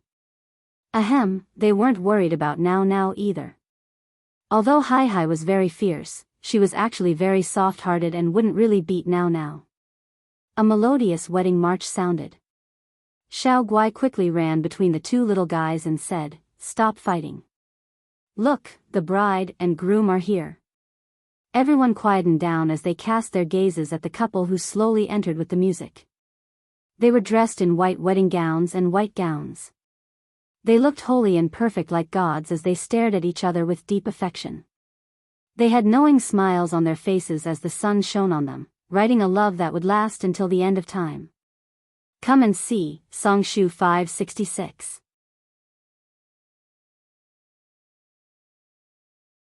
Chapter 386. The plane landed in New York, USA. Here, the sun had just risen and it was the beginning of a beautiful day. The sun shone through the huge glass wall and shone on the people walking slowly through the safety passage. Among them, there was a tall man who was particularly eye-catching. He was wearing expensive casual clothes, which outlined his tall and handsome figure. His fine black hair covered his smooth forehead and a pair of brown sunglasses rested on his straight nose. His thin lips were slightly pursed and his chin was as sharp as a knife. He exuded a lazy and leisurely aura. He stopped and took off his sunglasses with his slender fingers.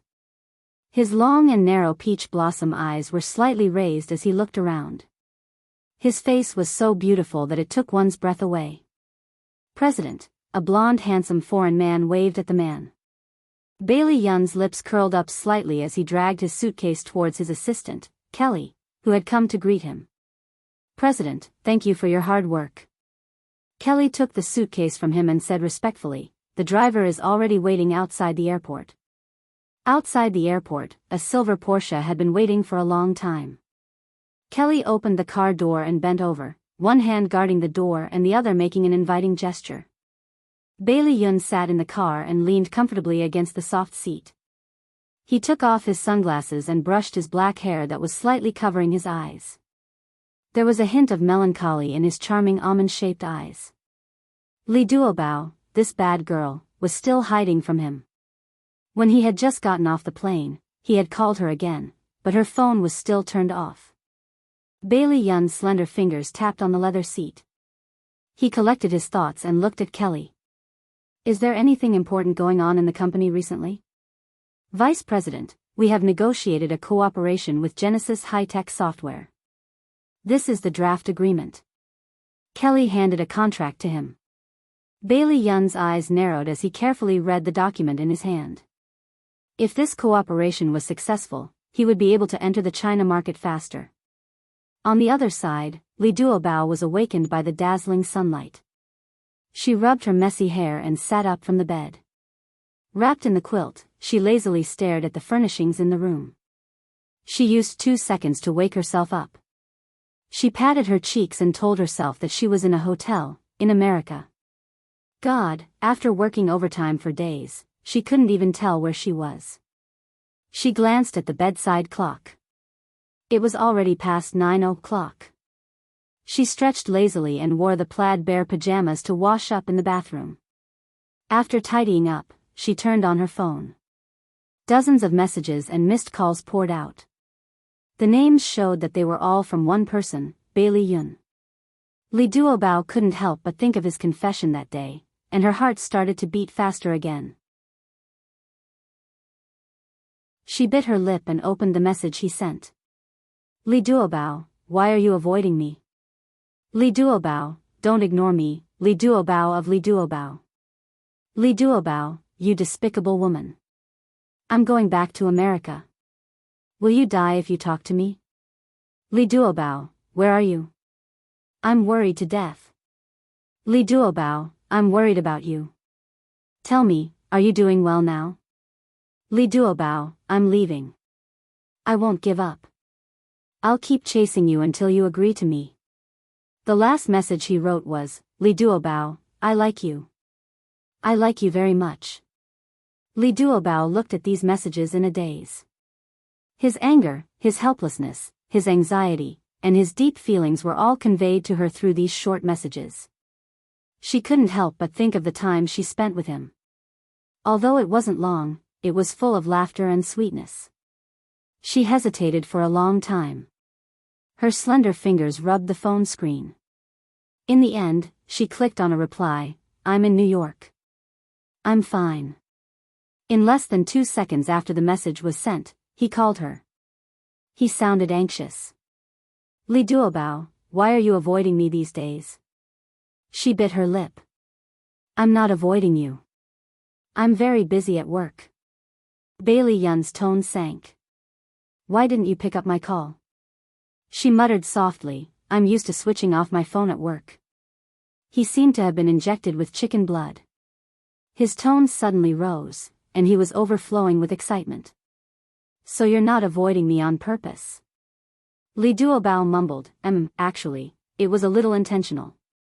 However, it was really just a little." She just didn't know how to face him.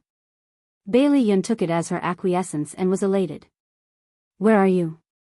I'll come over to see you now." She scratched the sofa with her fingers and said softly, "It's not necessary. I'm going back tomorrow. Then all the more we have to meet. Tell me the address quickly." Bailey Yun was like an emperor, giving orders. "No, Li Duobao, are you deliberately making me angry? Tell me quickly. I want to see you immediately." She puffed her cheeks. "I'm not ready to see you yet, bad girl. Do you know how much I've missed you these few days? If you don't tell me, I'll call your airline." You have so many colleagues. There must be someone who knows where you are. Li Duobao took it seriously and said, No. I'll tell you.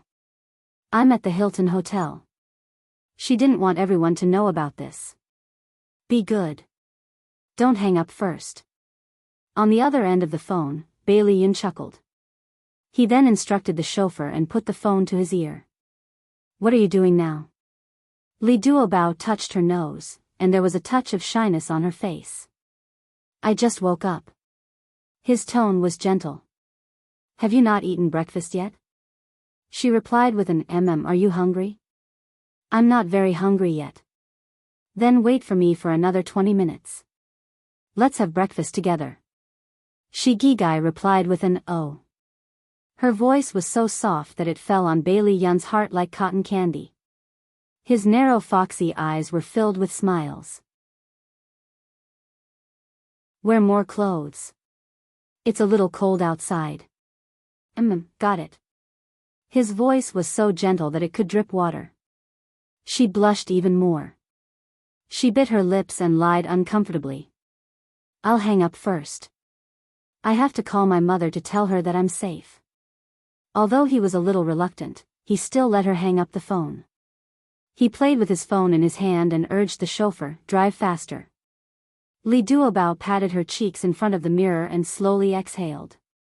She was so annoyed. She didn't know how to face Bai Lian. Her delicate eyebrows furrowed. She thought that she should properly sort out her feelings for him. She changed into a white sweater, a red checkered skirt, lambskin boots, a woolen coat, and a fluffy hat on her head. When Bailey Yun's car stopped outside the hotel, he saw Li Duobao standing upright with her hands in her coat pockets. She lowered her head slightly and stared at her toes. Her black satin hair was draped over her chest, and she was as obedient as a cute little white rabbit. He smiled brightly and jogged in front of her. He reached out and knocked on her head. He chuckled and said, Hey, come back to your senses. What are you thinking about? Li Duobao looked up at him, a pure smile blooming on her round apple face. Her big watery eyes moved. Bailey Yun, I'm hungry. Bailey Yun smiled brightly and patted her head. Let's go. I'll take you to eat something delicious. She put her hands behind her back like a little old man and followed behind him with her head lowered. He took her to a very cozy restaurant. She drank the fragrant milk in small sips. Her stomach and body warmed up. He sat quietly opposite her with a doting smile on his face. He drank black coffee, completely ignoring the adoring gazes of the women around him. Bailey Yun had already eaten breakfast on the plane, but in order to accompany her, he ordered a fried egg and ham. He slowly ate the fried egg on the plate. What time are you going back tomorrow? Li Duobao wiped the corner of her lips with a tissue. Tomorrow morning. What are your plans today? She shook her head. I plan to rest in the hotel for the day. His beautiful foxy eyes blinked and the corners of his lips curled up. It's boring to stay in the hotel. I'll take you around New York City. She smiled embarrassedly. You just came back. You must have a lot of things to do. I won't trouble you. He threw her a flirtatious look. Why are you being so polite with me? Those things will be dealt with tomorrow. It's more important to accompany you. Li Duobao smiled awkwardly. Well, there's really no need. Bai Lian gradually retracted his smile. His deep eyes stared at her porcelain white and lustrous little face. Did I trouble you? His tone was a little bleak and there was a faint loneliness in his eyes. She actually felt her heart ache and hurriedly explained, No, I just haven't thought of how to respond to you. So, can you give me some time? Bailey Yun held her soft hand and smiled. Duobao, you didn't reject me immediately. Does that mean I still have a chance? Li Duobao blushed and tried to pull her hand away. He held it very tightly and she didn't pull it away. Her voice was like a mosquito's buzzing. I like you a little too. Bailey Yun's long and narrow eyes suddenly shook and a trace of surprise flashed past quickly. He held her hand even tighter. If that's the case, what are you still hesitating for? Her face was so red that it was about to bleed. She bit her lips and lowered her head, not daring to look into his eyes. You used to have many girlfriends. I don't know how long your feelings for me can last. I just want to marry an honest man, a man who can love me for the rest of my life. Do you understand what I mean? At that moment, Bailey Yun's heart felt as if it had been pricked by a needle. It was a sharp pain. There was a price to pay for being young and frivolous. When he was fighting with Suzuki Chisakura for Xiao Bao's custody, he already understood this principle. At this moment, Li Duobao's distrust of him made him feel the pain of eating his own medicine once again. He was silent for a long time, so long that it made Li Duobao's heart ache. She hurriedly looked up. Bailey Yun, I'm sorry. I didn't mean to hurt you. Awesome novel, Hongcha 866.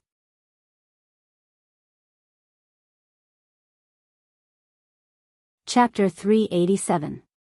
Bailey Yun smiled bitterly. No matter what happened in the past can't be changed. It's only right that you can't trust me. I'm also full of guilt about my past. I'll definitely wait until the moment you're willing to accept me. He held her hand tightly. Duobao, I'll let you understand that my feelings for you are sincere.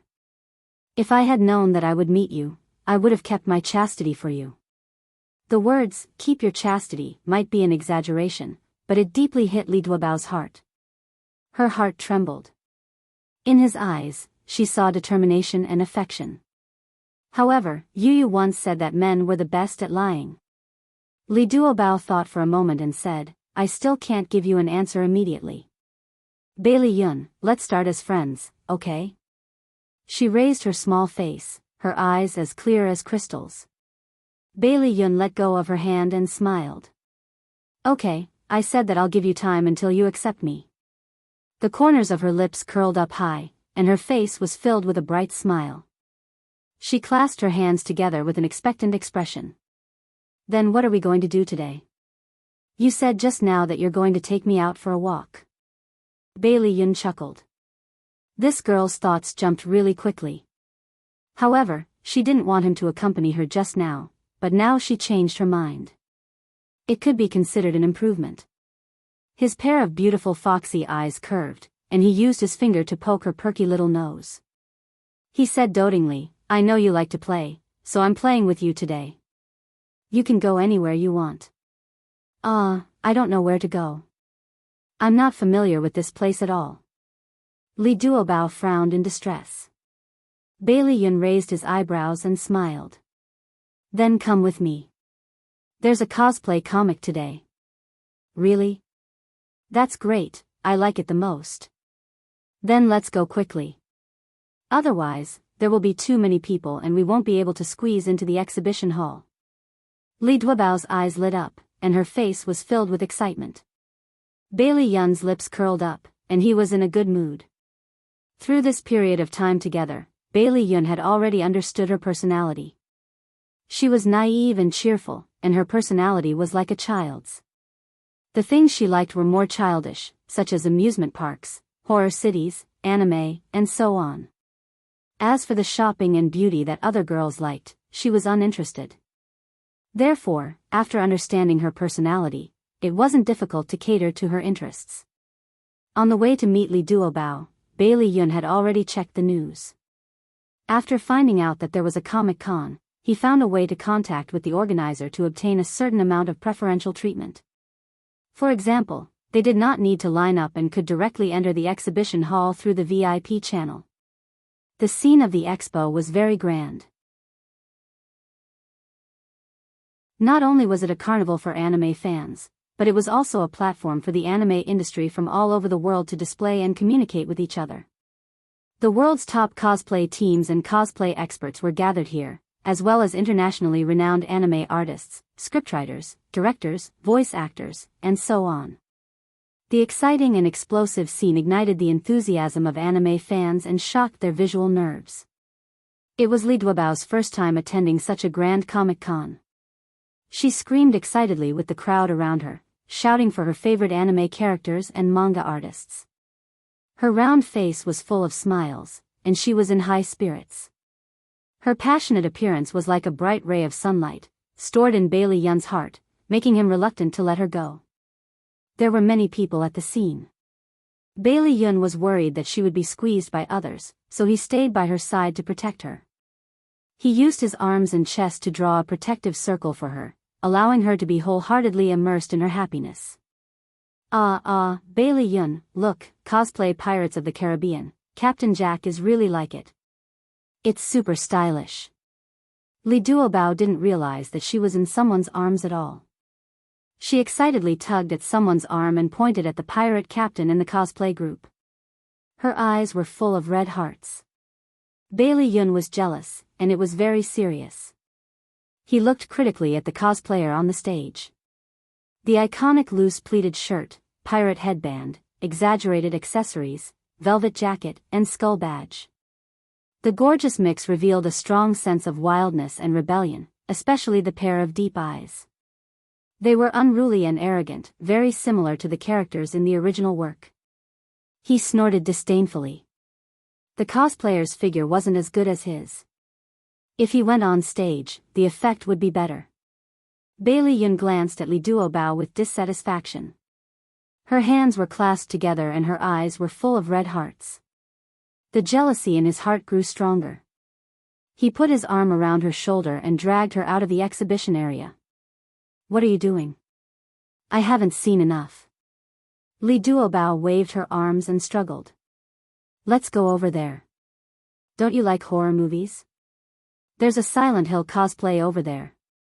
Bailey Yun squinted his foxy eyes and showed a charming smile, tempting someone. Really? Let's go. Li Duobao's eyes suddenly widened, and she was full of energy. Instead, she pulled his arm and rushed forward.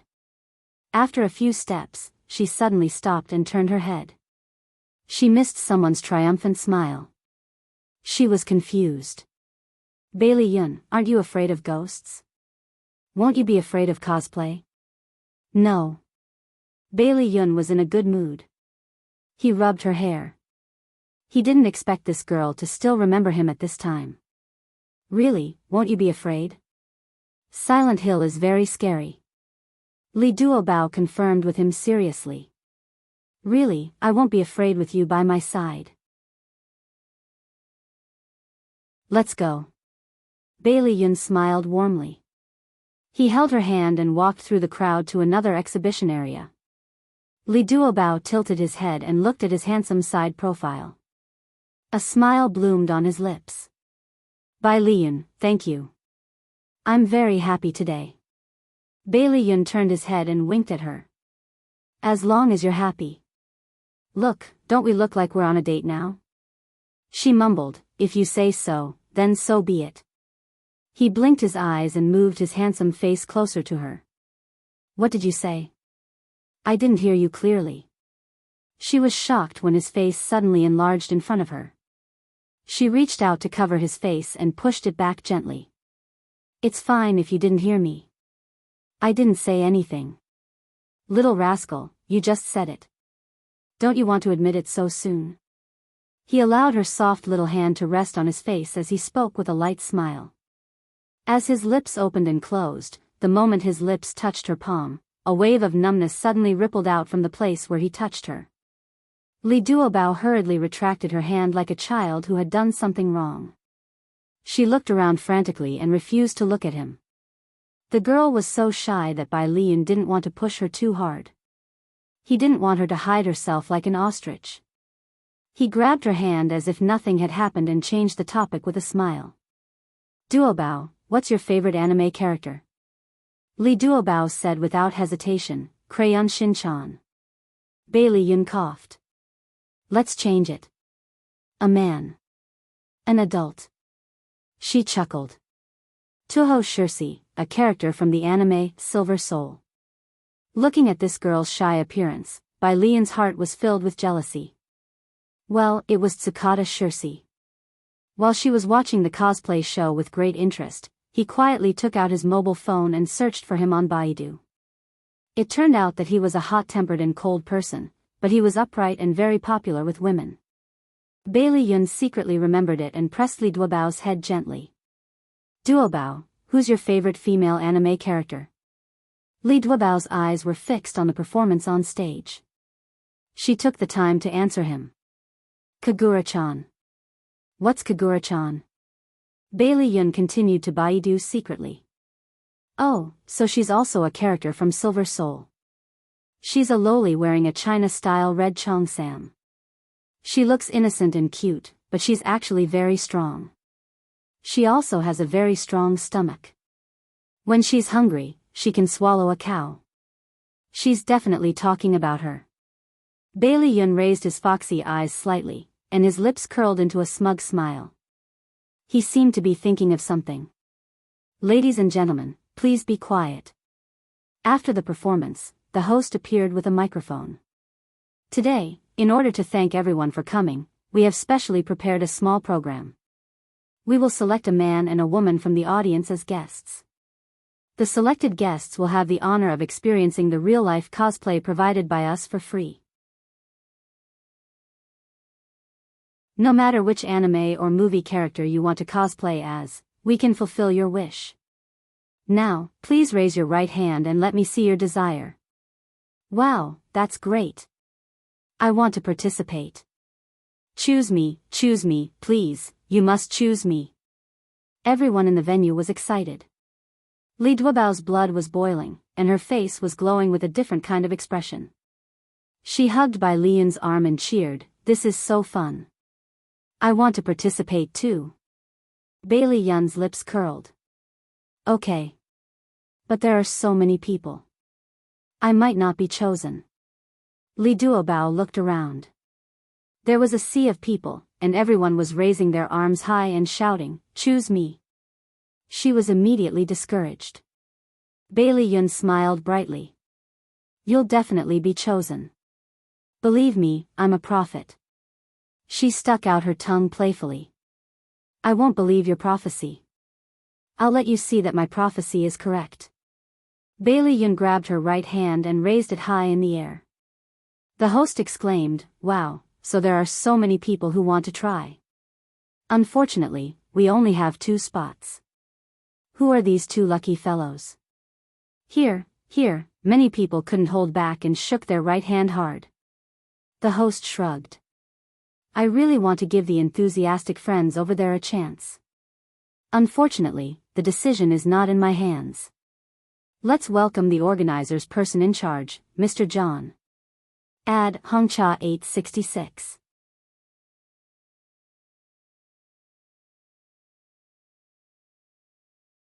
Chapter 388.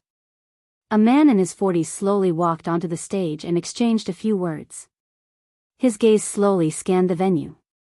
Every time his gaze swept over a direction, it would cause an excited scream. Li Duobao's heart also jumped. Her heart was thumping, and her beautiful big eyes were fixed on John. She didn't notice that Bailey Yun and John had a brief exchange of glances. John smiled and finally, his gaze fell on Bailey Yun and Li Duobao. He extended his right hand in their direction. Let's invite Miss and her boyfriend, who are wearing a coat and a white hat, onto the stage. Li Duobao looked in the direction John extended his hand and quickly looked around. She saw that the people around her were staring at her and Bailey Yun with envy. Only then did she believe that there was nothing wrong with her ears. They were really lucky to be chosen. She was immersed in great joy and even ignored the way Mr. John addressed Bailey Yun, her boyfriend. Miss, please come on stage with your boyfriend, the host said with a kind smile. Only then did Li Duobao notice how they addressed her. Her cheeks were burning, and she glanced at Bailey Yun in embarrassment. Bailey Yun smiled comfortingly, held her hand, and whispered, "Don't be afraid. I'm here." She wasn't afraid. She was just a little shy. The audience automatically parted to make a path. Bailey Yun held Li Duobao's hand with a calm smile on his face and slowly walked onto the stage. The host smiled and said, "Miss, may I know your surname? I'm lucky to be selected as a guest. Do you have anything you want to say?" Bailey Yun glanced at Li Duobao. He thought she would have stage fright. He was prepared to be a hero and save the damsel in distress. He didn't expect her to be as calm as she was on the plane. Her cheeks were still flushed, but her expression was calm. She held the microphone in her hand and smiled cutely. My name is Li Duobao. I'm a Chinese. I'm a fan of anime. I'm very grateful to Mr. John for giving me this opportunity. Thank you. Sir, as Miss Li's boyfriend, what do you think of her hobbies?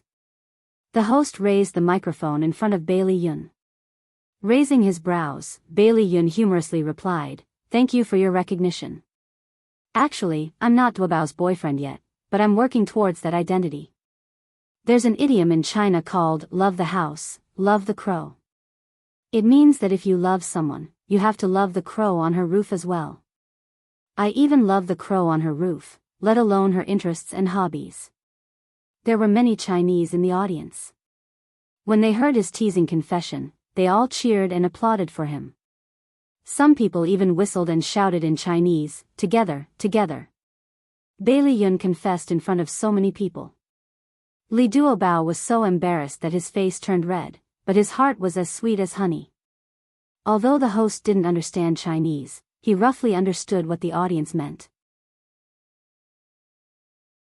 He humorously teased, Miss Li is so beautiful, so the crow on her roof must be beautiful as well. I wish the two of you a happy ending. Thank you. Bailey Yun politely shook hands with the host. You're welcome. Now, let's invite the two of you to the backstage to get your makeup done.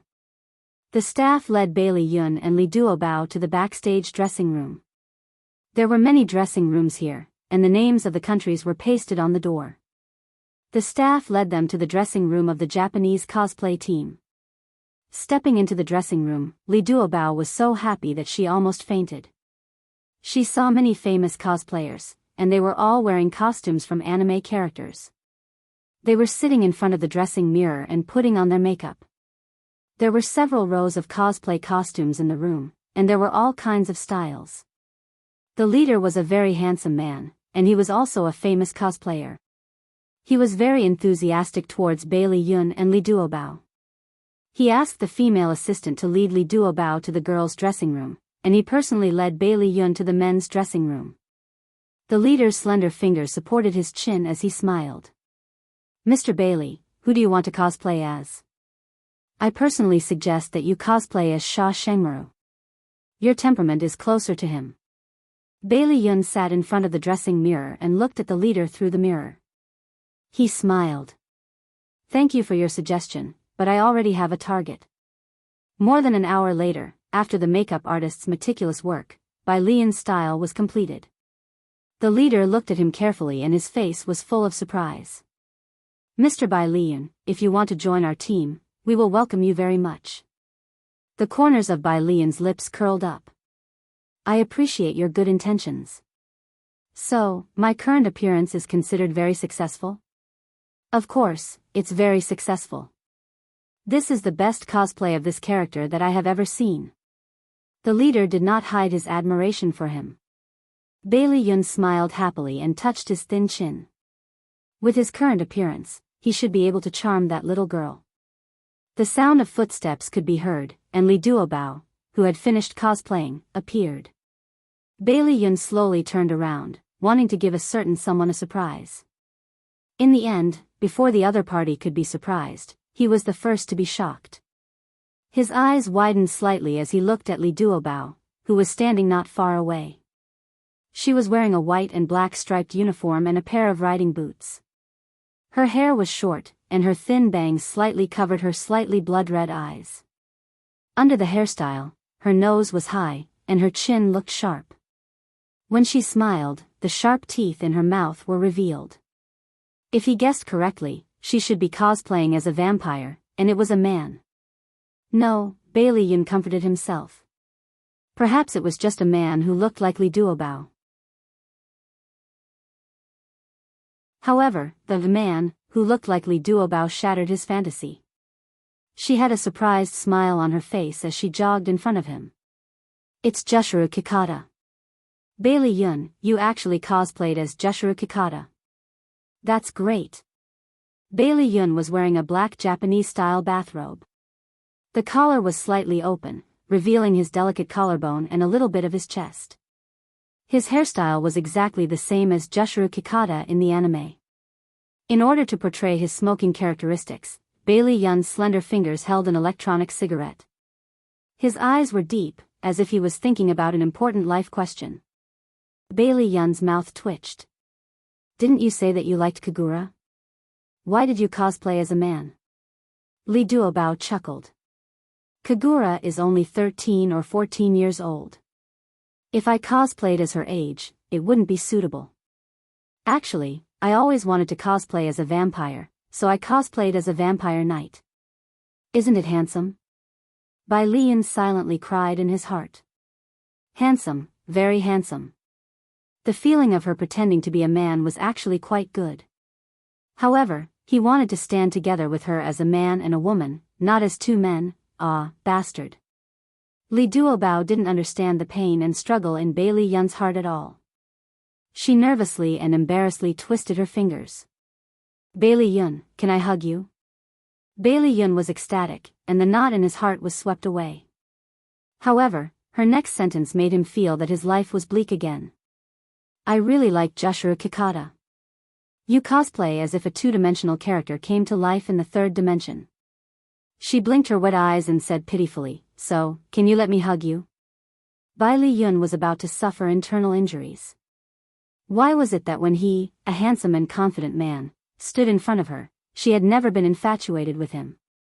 When he dressed up as a two-dimensional character, he was able to easily capture her heart?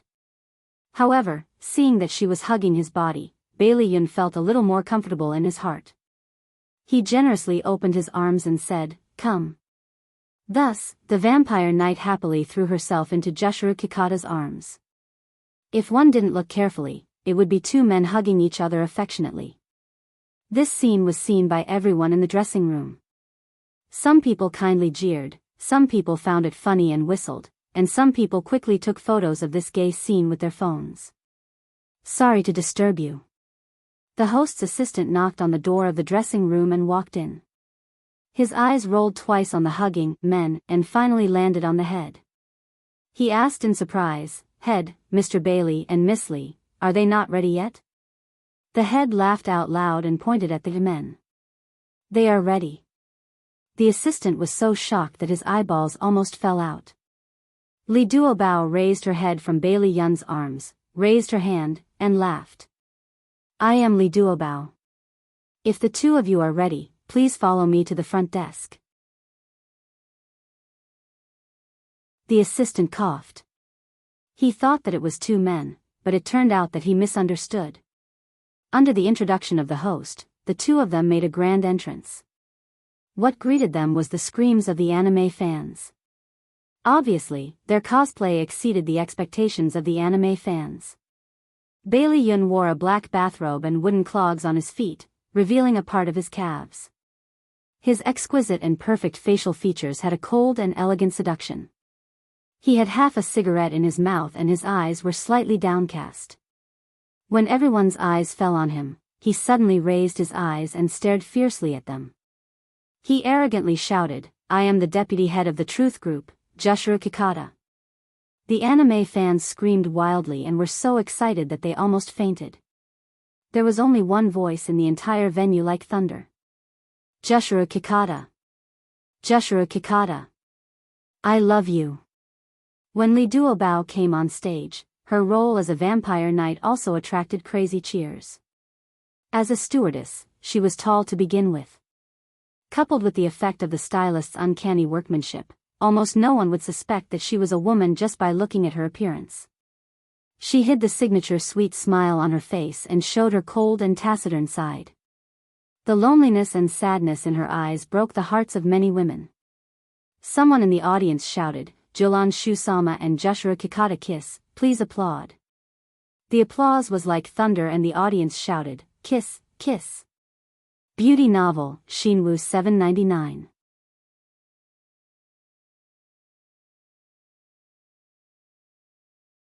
Chapter 389. Li Duobao almost couldn't maintain the indifference on her face. She was so embarrassed that she just wanted to find a hole to hide in. Bailey Yun reached out and hugged her shoulder. He shouted arrogantly, "You bastards, how dare you bully my woman? All of you, go and commit seppuku." Seppuku was a classic line of Jushiro Tokata. The venue was once again in an uproar. At that moment, Li Duobao's heart raced. She looked up at his handsome side profile and had an indescribable feeling in her heart. She had an impulse to jump into his arms. At that moment, she didn't want to hug Jushiro Tokata, but Bailey Yun himself. The event was finally over. Li Duobao heaved a sigh of relief. She shamelessly asked Bailey Yun to take many photos for her as a souvenir. She also called a staff member and asked him to take a few photos of her and Bailey Yun. She flipped through the photos saved in her phone and laughed foolishly. Bailey Yun leaned in front of her, raised his foxy eyes, and smiled slyly. "Am I very handsome?" Li Duobao only stared at the photos and didn't look at him at all. "I'm looking at Jushiro Tokata. He's so handsome." Bailey Yun was very sad. Why? Why? What was so good about that grumpy two-dimensional man? He really wanted to find a place to lick his fur and heal his wounds. Li Duobao stole a glance at a certain someone who seemed to have suffered a terrible blow. She covered her mouth and laughed secretly. After the two of them changed their clothes and removed their makeup, Li Duobao went to the bathroom. When she came out of the bathroom, Li Duobao didn't see Bailey Yun. She thought that maybe he was waiting for her in the hall. When she passed by the corridor, she saw two figures leaning against the railing. One of them was Bailey Yun, whom she was very familiar with. The other person could only be seen from the back, so she didn't know who it was. They were talking, so she didn't want to disturb them. She planned to stay where she was and wait for them to finish talking before going up. However, they were too close. Their conversation still drifted into her ears clearly. Bailey Yun said, "Mr. John, thank you for everything you've done for me." John laughed heartily. "You're welcome. It's our honor that you and Miss Lee are satisfied." Bailey Yun smiled and shook hands with him. "I wish us a pleasant cooperation. I look forward to working with you." The two exchanged a few more pleasantries and ended the conversation. John left in another direction. Li Duobao watched his back disappear into the distance before walking towards Bailey Yun. Bailey Yun heard footsteps and turned around with a warm smile on his face. "It's time for dinner. What do you want to eat?" Li Duobao stared at him with his big black eyes. "You know Mr. John? He was the one who arranged for us to be guests, right?" Bailey Yun rubbed his nose. "You heard everything?" Li Duobao nodded. "Did you guys make some kind of deal? Otherwise, why would he help us?" "Fool, don't overcomplicate things." Bailey Yun smiled dotingly. "He and I are old friends. I asked him to arrange for us to cosplay, and he readily agreed." Li Duobao looked at him suspiciously. "I clearly heard you guys say a pleasant cooperation. John actually runs an anime magazine. I plan to talk to him about the game adaptation rights for anime." Bailey Yun actually lied. They weren't old friends, but he used the game adaptation as a topic to negotiate with John. "Oh, so that's how it is." Li Duobao blinked. Bai Lian ruffled her hair, his face full of helplessness. Aren't you focusing on the wrong thing? I've spent so much effort, shouldn't you be touched? Even if you don't faint, you should at least cry a little." Li Duobao burst out laughing. Bailey Yun felt like he was being mocked. He rubbed his nose with his face covered in dirt, and tears flowed silently to his heart. Sigh, who asked him to like a little woman who was lacking in her brain? Seeing him hurt like a cute little fox, Li Duobao covered her mouth and continued to laugh. He helplessly pressed her head. "Let's go and have dinner." She suddenly threw herself into his arms, her soft body leaning against his chest. She wrapped her arms around his waist and said softly, "Let me hug you." Bailey Yun looked at the little woman who was burying her head in his arms like an ostrich. He didn't know whether to laugh or cry. "I haven't hugged you enough." Jushra Dokata has already returned to the 2D world. She said in a muffled voice, I know. I'm hugging Bailey Yun now. Bailey Yun's face immediately brightened. He couldn't wait to sing a song.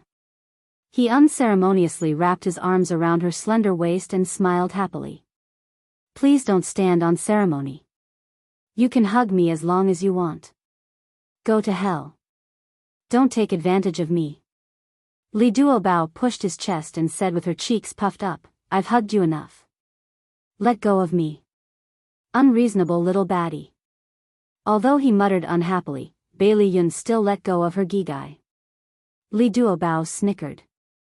Bailey Yun drove her to a Chinese restaurant in Chinatown for dinner. Then, he took her to see the night scenery for a while before sending her back to the hotel. He sent her all the way to the door of her room. Li Duobao took out the room card from her handbag and opened the door. After hesitating for a moment, she said, Do you want to come in and sit for a while? Bailey Yun said in all seriousness, It's already very late. It might not be convenient for me to go in. You should rest early. Shi Gigai replied with an, oh, and waved her little paw. Then be careful on the way. I'll go in first. Bailey Yun nodded. The room door closed. She actually closed the door in front of him. Bailey Yun angrily patted his cheek. You're asking for it. Why did you say it was inconvenient?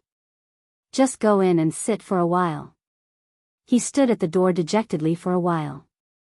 Then, he sighed and turned around, intending to leave. Unexpectedly, the door suddenly opened. He quickly turned around and saw Li Duobao standing at the door uneasily. Her face was abnormally red, and her hands were nervously wringing her fingers. Bailey Yun coughed and said, What's wrong? Li Duobao bit her lip and quickly said, I'll contact you the next time I come to New York. Goodbye. With a bang, the door was forcefully closed. Bailey Yun stood there in a daze. His smart brain seemed to have turned into a block of wood. After a few minutes, he finally understood what she meant. He beamed, and the corners of his mouth reached his ears. He excitedly patted the door and shouted, Duobao, when you return to China, you must miss me. I'll always miss you too. When you're not at work, you're not allowed to turn off your phone, you're not allowed to reject my calls, and you're not allowed to not reply to my messages. In the room, Li Duobao's back was leaning against the door. When he knocked on the door, the vibration was transmitted to her body. It was as if he was right beside her. Listening to his long-winded exhortations, she didn't feel annoyed at all.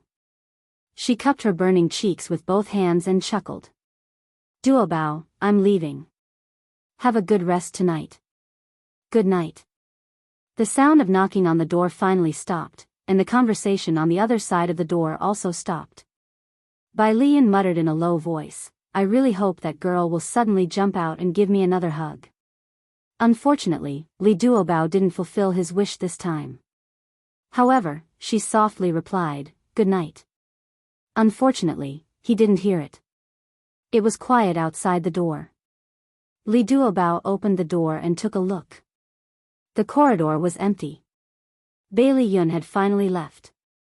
She stood there with a pout, feeling a little disappointed.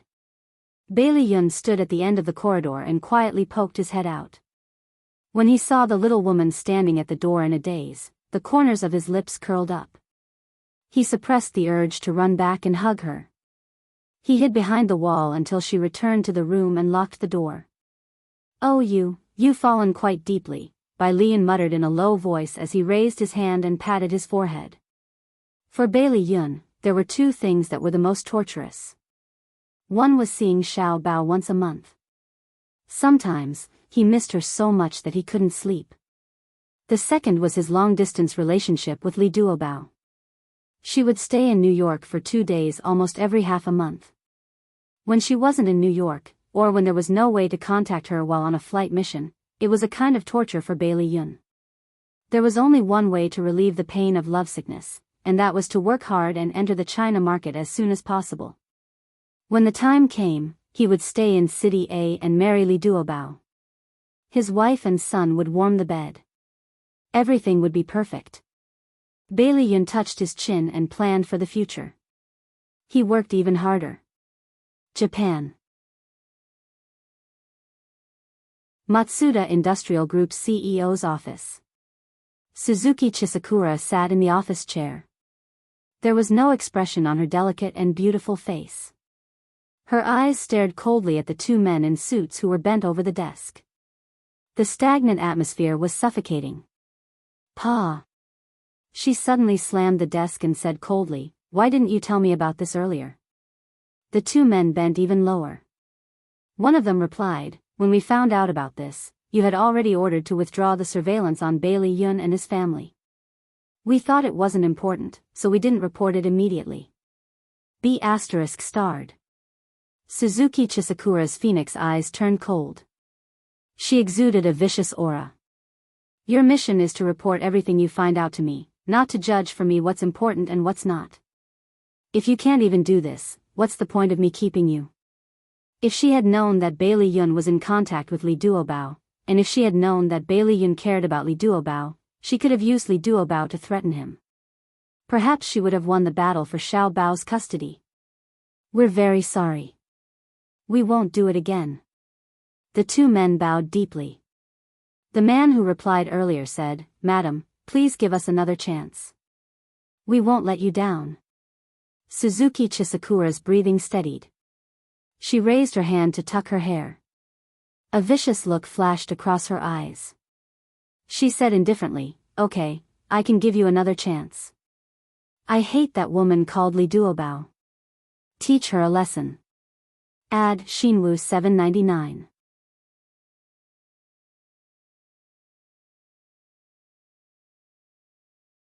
Chapter 390.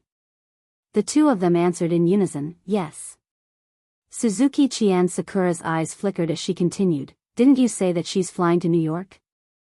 Don't deal with her in City A, wait until she's in New York." "I don't understand. Isn't it more convenient in City A?" Suzuki Chian Sakura said coldly, "Idiot.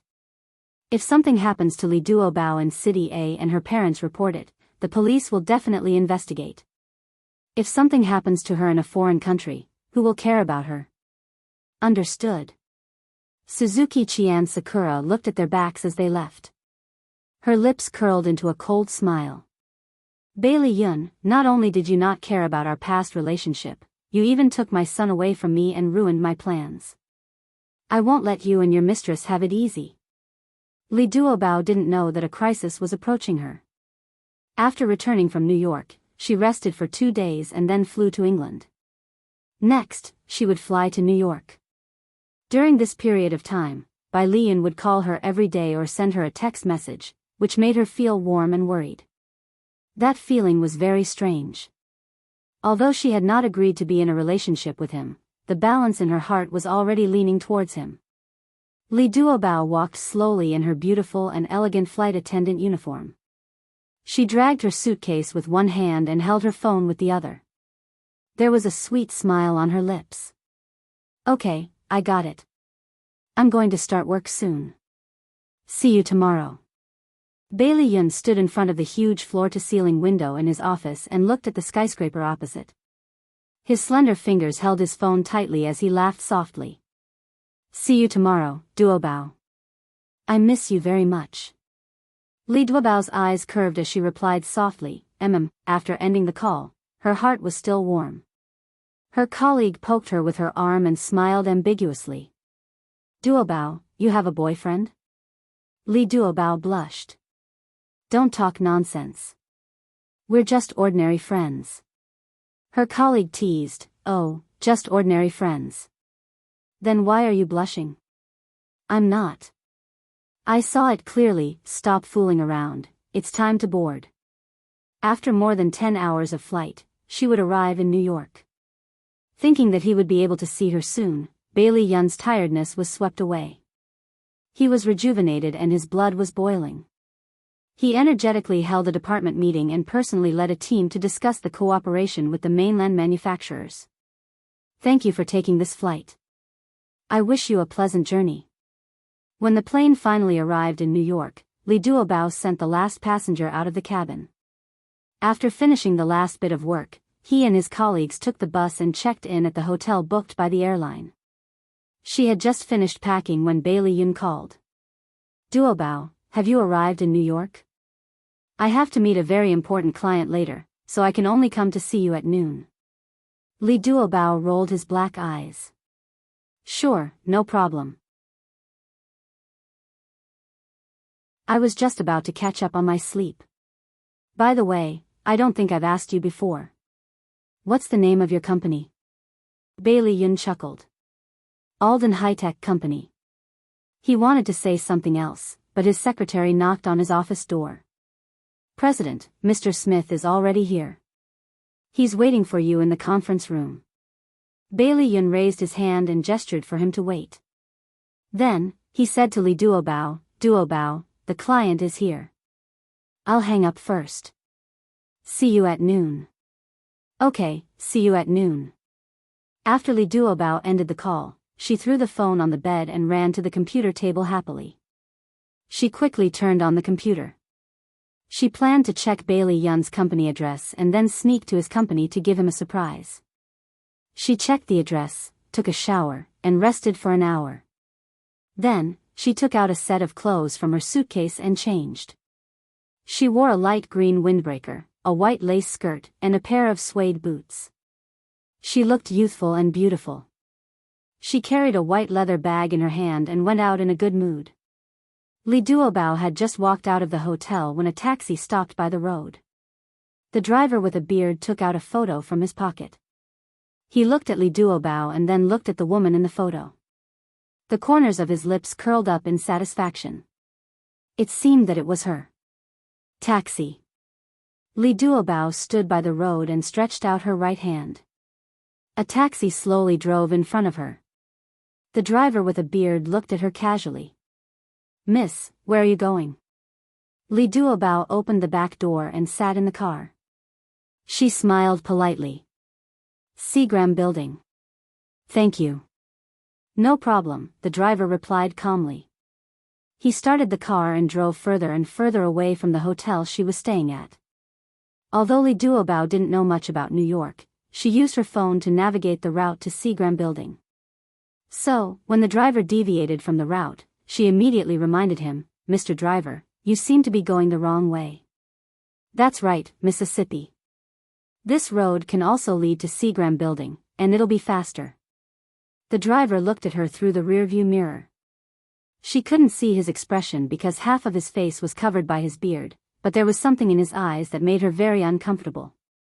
She thought it was her imagination and didn't take it to heart. She smiled. So that's how it is. The driver didn't say anything else and drove quietly. As time passed, Li Duobao felt more and more that something was wrong.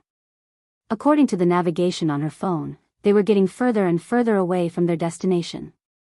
She felt uneasy and made a prompt decision. Mr. Driver, please stop the car. I want to get out. Miss, don't worry. We'll be there soon. The driver didn't stop the car. Instead, he drove faster.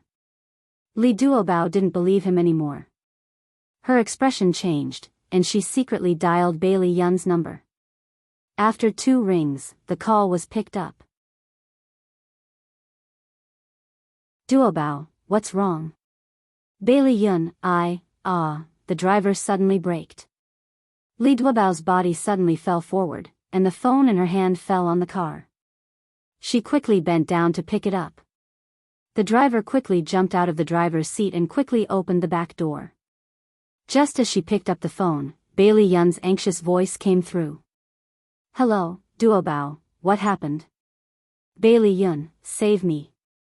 Let go of me, let go. Before Li Duobao could finish speaking, the driver grabbed her hair with one hand and dragged her out. The other hand snatched the phone in her hand and threw it in the middle of the road.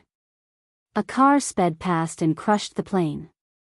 Li Duobao struggled with punches and kicks. What are you doing? Let go of me, let go, the driver cursed in English and suddenly raised his hand to hit the back of her head. Li Duobao's vision turned black, and she collapsed in his arms. In the meeting room, Bailey Yun's face was cold, and his thin lips were pursed. With the last bit of rationality, he apologized to Mr. Smith. "Mr. Smith, I'm very sorry. My lover is in danger now, and I have to save her. Our meeting has to be rescheduled." Smith was very reasonable and said solemnly, "If I can help, please don't hesitate." Bailey Yun shook his hand. "Thank you very much." Bailey Yun was burning with anxiety. From the analysis of the situation on the phone, Duo Bao must have met with an accident. This was New York, a city with a very high crime rate.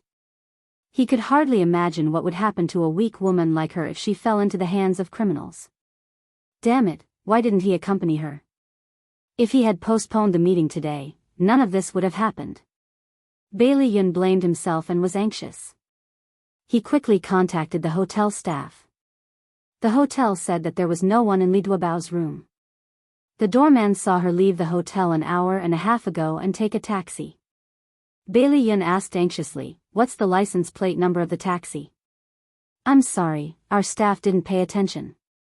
Now, they could only check the taxi company's vehicle records to locate which taxi Li Duobao was in. However, this could only be done by the police. When Bailey Yun was young and frivolous, he had dealings with the New York underworld. He had also been to the police station many times and had even made friends with a few police detectives. Now, these connections could be put to good use. He contacted his former underworld friends and asked them to help find Li Duobao's whereabouts.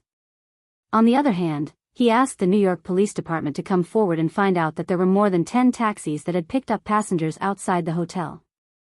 After the police investigated these cars, they finally locked onto one of the taxis. Unexpectedly, during the investigation, the driver of the taxi claimed that his car had been robbed. The person who robbed his car was a man with a full beard and sunglasses. The investigation was a race against time.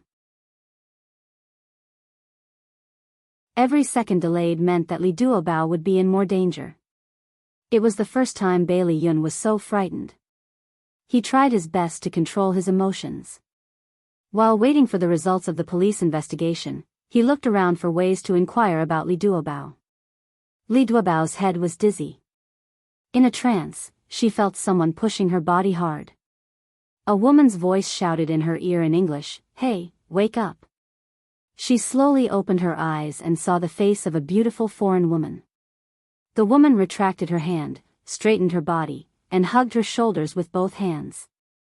"She's awake. Take her to put on makeup." Li Duobao's mind was in a mess. Before she could figure out the situation, a black man in a black vest and ripped jeans stood out from behind the woman. He grabbed Li Duobao's arm and dragged her up from the ground. "Hey, what do you want?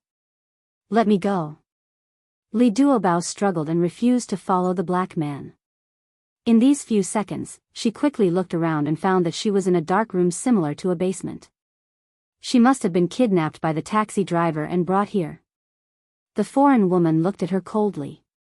"You've been sold to me. Gigai, listen to me. Otherwise, you'll suffer." Li Duobao's head exploded with a bang. He had been sold. Was it the driver? She tried to calm herself down.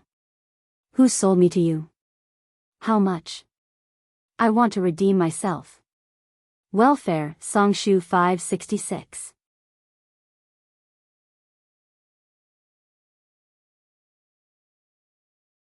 Chapter 391.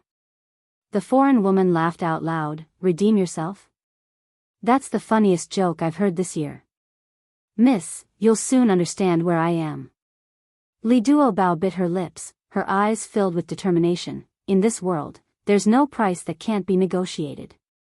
"Tell me, how much money do you want for you to let me go?" The foreign woman crossed her arms and sneered, "When I bought you, I spent 100,000 USD. Isn't it just 100,000 USD? I'll give it to you." Li Duobao said generously, but her heart was beating like a drum. 100,000 USD, how could she have that much money? But in order to stabilize the other party, she had no choice but to lie. "I'll contact a friend right now and ask him to raise the money." The woman snorted, "When I bought you, I spent 100,000. Now that I'm selling you, of course it'll be more than that." Li Duobao raised her chin. Then how much do you want? The woman walked closer to her, her eyes filled with greed. Li Duobao subconsciously retreated, but she was held tightly by the thug and had no room to dodge. She could only watch as the woman's right hand landed on her face. The woman caressed Li Duobao's smooth cheeks with a strange smile on her face. A beautiful Asian girl like you is very popular with those rich people. You can be auctioned off for at least $1 million USD. Li Duobao was shocked. Auction? She finally understood what this woman was doing. This must be an underground trading place, and she would be auctioned off as a commodity. This thought flashed through her mind, and she made a prompt decision. All right, $1 million it is. Yo, little girl, you're quite arrogant. Do you really have that much money? The woman's beautiful eyes were filled with suspicion as she sized her up. I don't, but my friend does. Li Duobao puffed out her chest and forced herself to be calm as she met her sharp gaze. My friend is the CEO of a high-tech company. He will definitely save me. The woman's eyes moved slightly as she stared at her thoughtfully, as if she was considering whether what she said was true or not. The air froze, and the surroundings were silent. Li Duobao nervously clenched her fists, waiting for the woman's decision. Suddenly, a melodious ringtone sounded, and the woman put the phone close to her ear. What's the matter? Sister Lisa, the client is making a ruckus. He wants to see the goods as soon as possible. The woman's eyes flashed and her red lips parted. All right, I understand. I'll be right there. She ended the call and looked at Li Duobao. She shrugged her shoulders and said, I'm sorry, but I can't make this deal with you. Tonight, all my clients are here for you. I can't ruin my own reputation. Most importantly, she had a hunch that the Chinese girl in front of her would be auctioned off for a very good price. After saying that, the woman waved her hand, and the black thug twisted Li Duobao's arm and walked out of the basement. Li Duobao did not give up. He turned around and shouted, think about it again. I can still increase the price. The woman sneered and said no more. Li Duobao's heart was in a mess. She didn't know what to do. Bailey Yun should have found out that she was kidnapped. Would he come to save her? He would definitely come to save her, but the problem was, would he be able to find this place? Li Duobao was a little desperate. She was now being dragged by the thugs into an underground base. They turned several corners in the underground passage. When they stopped, they were already standing in front of a brightly lit room. What are you waiting for? Come in quickly. An old woman with heavy makeup pulled Li Duobao from the hands of the thugs and dragged her into the room. The black thug was like a door god, guarding the door with his hands behind his back. Yo, today's finale is the Dongfang girl. Before Li Duobao had time to look at the situation in front of her, 4 or 5 old women had already surrounded her. As if they were looking at goods, they looked at her up and down with a picky gaze. One touched her chin, the other touched her chest, and sighed, Dongfang girl, rare goods. Her face is not bad, but it's a pity that her chest is not big. An old woman opened her mouth and smiled wretchedly. What's there to be afraid of with a small chest? Some guests with unique tastes like it. All right, stop talking nonsense. Hurry up and help her dress up. It's going to be chaotic in front. The old women pulled Li Duobao into the bathtub. They took off her clothes in a flurry. Go away, don't touch me. Li Duobao hugged her chest in panic. Her legs kicked and struggled, splashing water everywhere. The women's clothes were all wet. Damn it, this girl is like a fighting dog. She's so fierce. With her like this, we can't give her a bath.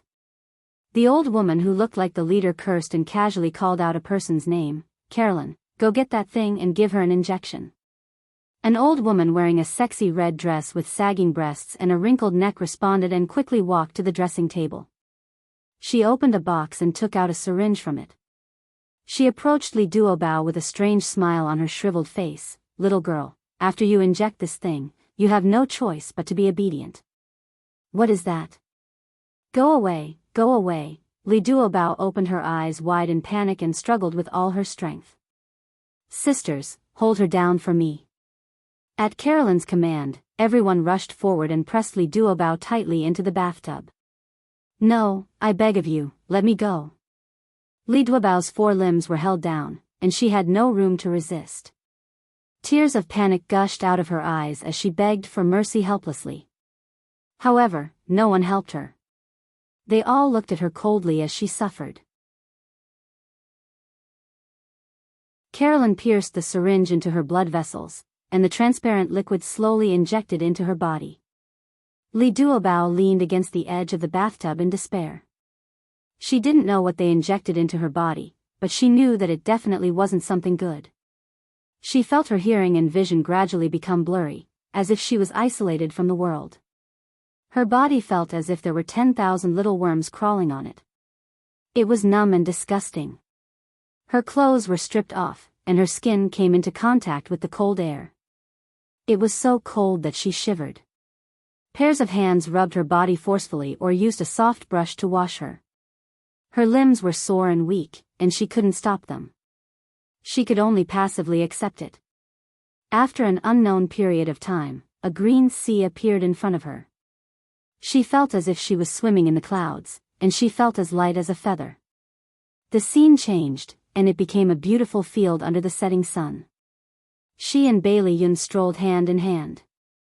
He smiled gently and charmingly. He kissed her lips and whispered affectionately, "Duobao, I love you." Li Duobao had already been dragged to the dressing room by the group of people. She leaned against the back of the chair and looked at the ceiling in a daze, giggling foolishly. Just as she was immersed in the illusion brought about by the hallucinogenic drugs, the old women finished putting on her makeup and put on a sexy translucent underwear. They also smeared a layer of transparent liquid on her body. Under the illumination of the light, her whole body glowed brightly like a pearl. She was so beautiful that it was suffocating.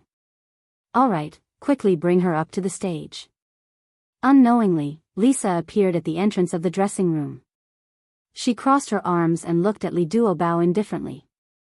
When Li Duobao was brought to the auction stage, she was still stumbling and couldn't even walk steadily. The dazzling lights suddenly enveloped her body, but she didn't react at all. She stared blankly at the group of sanctimonious rich people below the stage. This was a brightly lit hall with luxurious decorations. The stage was filled with men in suits and leather shoes. Most of them were young people, and there were a few middle-aged and old men. Li Duobao's face was still intoxicated by the hallucinogen. That beautiful face had a dazed and silly expression, which simply had a fatal charm. The noisy stage suddenly quieted down. The host held the microphone in his hand and excitedly introduced, "Gentlemen, the beautiful miss that you see now is our most dazzling pearl tonight. Look at her delicate skin, perky breasts and buttocks, as well as that slender waist and slender legs. It will definitely make you want to die." The host used vulgar words to describe Li Duobao's body, arousing the enthusiasm of the audience below the stage. He even reached out his hand to touch her face in disgust. "This skin is as smooth and tender as a peeled egg. It's really enchanting. Most importantly, she's still an uncultivated virgin. Everyone, let's not wait any longer. Let's start the bidding. The starting price is $500,000. The audience below the stage used greedy and obscene gazes to linger on Li Duobao's body. They estimated her value in their hearts. A fat middle-aged man had already raised the sign in his hand and shouted, "1 million. Great, this gentleman has bid 1 million. Is there a higher bid? 1,100,000. 1,200,000. The audience began to fiercely bid. The noisy voices continued to wash Li Duobao's eardrums. She gradually pulled herself out of the hallucinatory world. The voices in her ears became clearer and clearer. The scene in front of her fell into her eyes. Only then did she realize that she was standing naked under the light. She met countless wretched gazes. She subconsciously hugged her chest with both hands. Her body slowly trembled. Her heart was also trembling. She wanted to scream. She wanted to run away. However, under the watchful eyes of the crowd, she had no choice but to stand there in despair. There was only a voice in her heart telling her, Li Duobao, be strong. Don't cry. Don't cry in front of these pigs and dogs. The voices of bidding rose and fell. Perhaps it was the psychological suggestion that worked. She slowly calmed down and expressionlessly stared at the group of people below the stage. In her clear eyes, there was something called strength. Perhaps, in her subconscious, she believed that Bailey Yun would definitely come to save her. Welfare, Hongcha 866.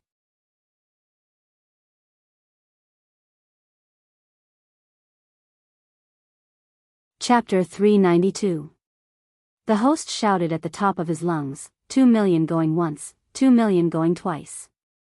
Is there anyone else who wants to bid? 5 million. The closed door was suddenly pushed open, and a tall figure appeared at the door. The venue fell silent. $5 million was a sky-high price to buy a woman. Everyone turned their heads and looked at the man who had suddenly barged in. He was handsome, and his expression was cold. His entire body was emitting a domineering aura that made people tremble. He walked forward step by step, and with every step he took, Li Duobao's heart trembled. It was Bailey Yun.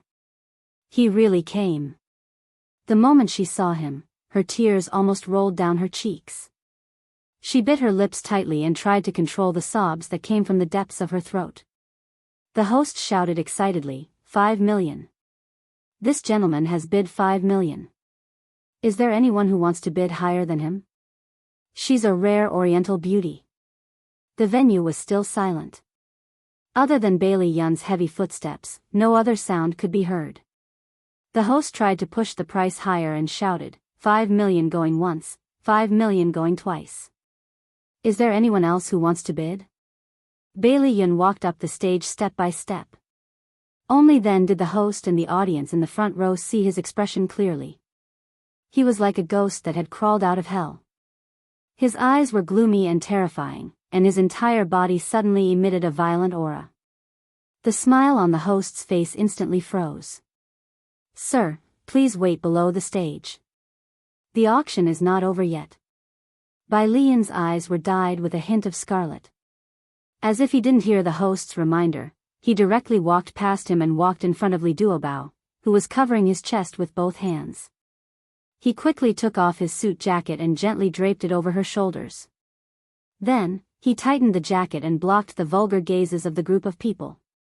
His jacket could only cover about 2 inches below her legs, but it was much better than her lace underwear. He stared at her deeply. Without saying a word, he held her hand tightly and shielded her behind him. Then, his fierce gaze locked onto the host. His voice was hoarse, but it carried a coldness that brooked no refusal. Call your boss here. His actions confused everyone. The host smiled awkwardly. Sir, what do you mean by this? Bailey Yun's eyes were filled with murderous intent, like a ferocious lion glaring at its prey. Your boss, tell him to come see me. The owner of this underground auction was the woman Li Duobao saw when he first woke up, Lisa. Through the surveillance camera, Lisa had already understood the situation in front of her. She slowly tidied up her hair and informed the bodyguard to bring Bailey Yun over. The bodyguard whispered a few words into the host's ear and then walked over to Bailey Yun.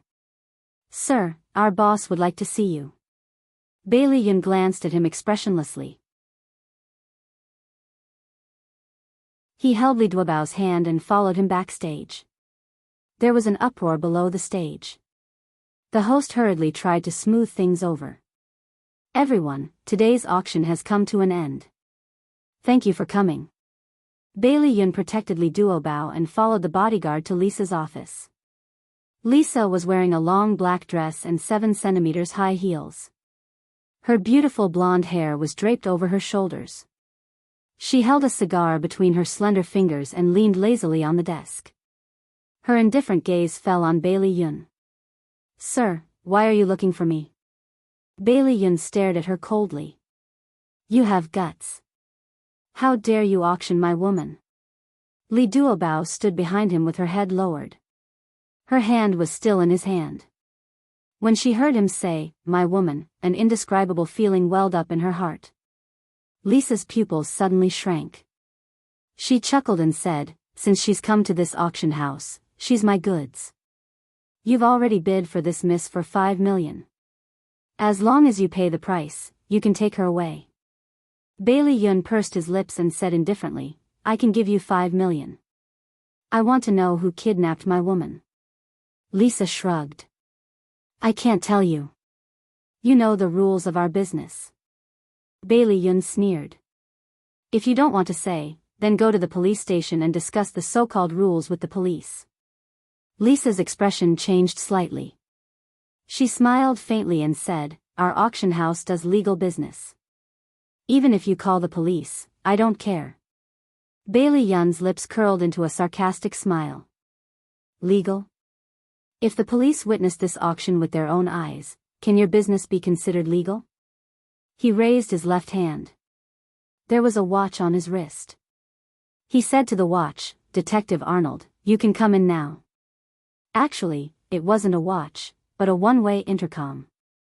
It could transmit all the sounds from this side to the other side. Lisa was furious. She took out a gun from the desk drawer and aimed it at Bailey Yun's chest. Bailey Yun calmly protected Li Duobao behind him and sneered. "If I were you, I wouldn't be so stupid as to add another crime to my name." "Shut up. I'm going to kill you." Before Lisa could pull the trigger, the office door was kicked open. A group of armed police surrounded them.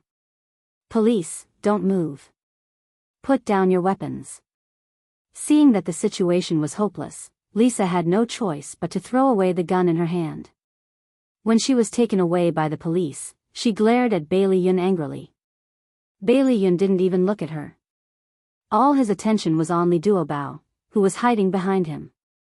He pulled her out from behind and held her tightly in his arms. He stroked her hair with his warm hands and said softly, "Duobao, I'm sorry to have made you suffer." Only then did Li Duobao's highly taut nerves completely relax. She was like a frightened little animal, cowering in his arms in fear. Her tears fell uncontrollably, and a suppressed sob came from her throat. "Duobao, it's okay. I'm here." Bailey Yun's heart ached. He frowned and hugged her tightly in his arms. He wished he could rub her into his body so that they wouldn't have to worry about being separated. Li Duobao cried for a while, and the fear in her heart gradually dissipated. However, she couldn't bear to leave his warm embrace. Still leaning on his chest, she muttered, "How did you find me? I used to know some underworld friends. They said that the owner of the underground auction house said that a Chinese girl was being auctioned tonight. I guessed it was you, so I came to try my luck." Bailey Yun rubbed her hair. There was a trace of uneasiness in his low voice. "Did they hurt you?" Li Duobao shook her head.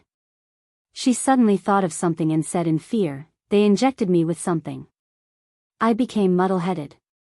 Could it be drugs? Bailey Yun's body stiffened. His Adam's apple bobbed twice. His low voice suppressed his anger. "Duobao, don't be afraid. Let's find that syringe first and take it to the police station for testing. If they really injected her with drugs, he would never let them go." The police found a lot of prohibited items in the underground auction house. There were also a few Shao girls who had been abducted from Africa. With this solid evidence, the leaders of the auction house would definitely not be able to escape the punishment of the law. Li Duobao and Bailey Yun also had to go to the police station to make a statement.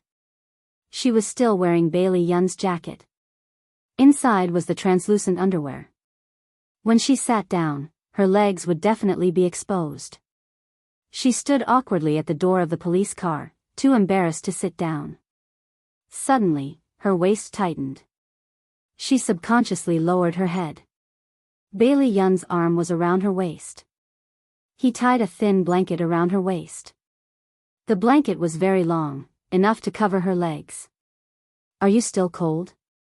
he asked softly. Li Duobao's long eyelashes trembled. She was touched by his thoughtfulness. He deliberately blurred the focus so that she wouldn't be embarrassed. She sniffed, shook her head, and got into the police car. The police car quickly arrived at the police station.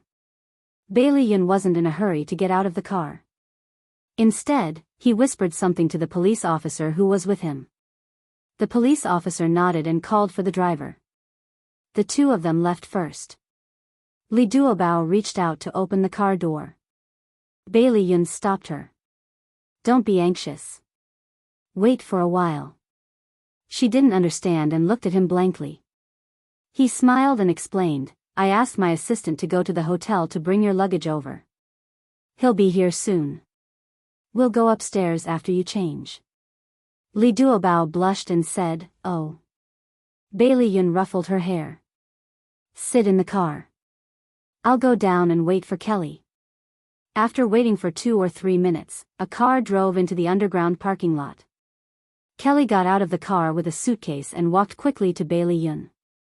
President, this is Miss Lee's luggage. Bailey Yun nodded and said calmly, you've worked hard. You can go back and rest first. It was night time and there was no one in the underground parking lot. Bailey Yun's back was facing the police car to avoid arousing suspicion. Li Duobao got into the back of the car and quickly changed her clothes. After getting out of the car, she walked to him and said with a red face, I'm done. Let's go upstairs. Bai Lian made an N sound and very naturally grabbed her left hand, holding it tightly in his hand. She blushed even more and secretly glanced at him. His face was calm, as if he didn't have any other thoughts. She was embarrassed to pull her hand back. The syringe was sent for testing. Bailey Yun accompanied Li Duobao to take a statement. Then, he brought her back to his apartment. This was a very beautiful villa. He lived alone. The hourly workers would come to clean every day, so the room was very clean and tidy. Bailey Yun brought Li Duobao to the guest room and gave her a clean towel and a man's bathrobe. I don't have women's clothes here. Wear my bathrobe first. Tomorrow, we'll go shopping and buy some women's products. Li Duobao quickly said, no need. I'll go back to the hotel tomorrow. Attention, Hongcha 866.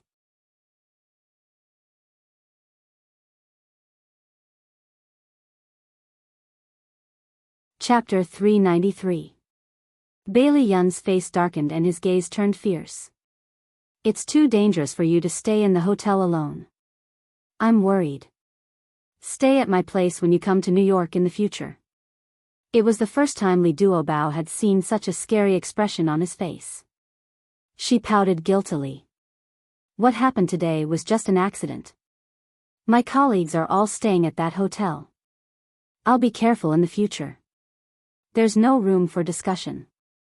From today onwards, you'll stay at my place. Bai Lian took a step forward and lowered his head to look at her. The two of them were very close to each other, his face almost touching hers. His tall and straight body released a domineering aura that could not be denied, tightly enveloping her. Li Duobao was anxious. She raised her chin and looked at him.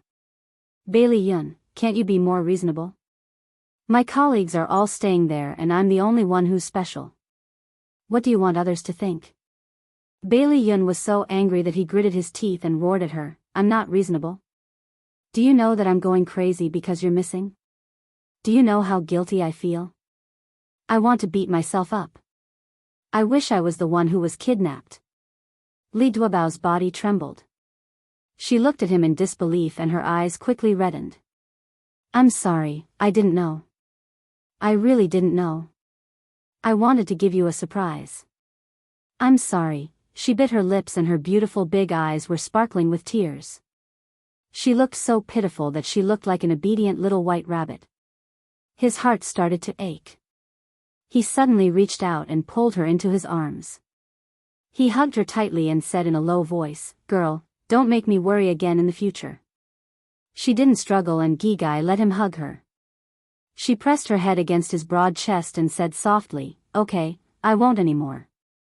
He hugged her arm tighter and stroked her hair gently. Listen to me and stay here with me. I won't be worried only if I can watch over you at all times. She was in a difficult position and didn't know how to respond. He rubbed his smooth chin against her silky hair and said in a magnetic voice, "If you feel troubled, I'll talk to your leader. He won't make things difficult for you." She muttered, "How are you going to communicate with my boss?" Bai Lian's mood improved a little. The corner of his lips curled up as he chuckled, "I'll tell him directly that you're my fiancé. In order to save money for the company, you'll stay with me temporarily." She hurriedly pushed him away and said seriously, "No, I'm not your fiancé. Don't talk nonsense." He shrugged nonchalantly. Sooner or later. Her face flushed red. "We haven't started dating yet. If you spout nonsense, I'll ignore you from now on." Bai Liyun poked her puffy cheeks and raised his eyebrows mischievously. All right, I was just teasing you." "Silly girl, you actually took it seriously. You're the stupid one." Li Duobao slapped his hand away with a fierce face. "All right, don't be angry. Hurry up and take a shower. After that, we'll go downstairs to eat." Although he really wanted to tease the silly lass had been frightened for an entire day and should also relax. Okay. Li Duobao picked up the towel and bathrobe that he had placed on the sofa. She smiled shyly and walked into the bathroom. Bai Liyun put his hands in his trouser pockets. When he heard the sound of water splashing in the bathroom, he turned and went downstairs. The all-in-one kitchen was decorated with modern black marble and black tempered glass. It was spotless. Bai Liyun didn't know how to cook and had never cooked before. The kitchen was simply a decoration to him. Fortunately, he had hired a very good hourly worker. She would buy food every day and fill his fridge to the brim in case he needed it. He opened the fridge and looked through it. Most of the food inside was frozen food. He just needed to put it in the pot and cook it. He squatted in front of the fridge and frowned slightly. After thinking for a while, he finally decided to cook frozen dumplings. He washed the pot, filled it with water, covered the pot, turned on the gas stove, and waited for the water to boil. That's what the internet said. It should be right. Bai Liyun used his mobile phone to search for how to cook frozen dumplings and then followed the steps, step by step. The water in the pot bubbled and bubbled. Steam rose from the pores and filled the air. Bai Liyun opened the package of frozen dumplings and held a frozen dumpling in his hand. He stood about half a meter away from the pot and then threw the dumpling into the boiling pot like he was throwing a baseball. Plop.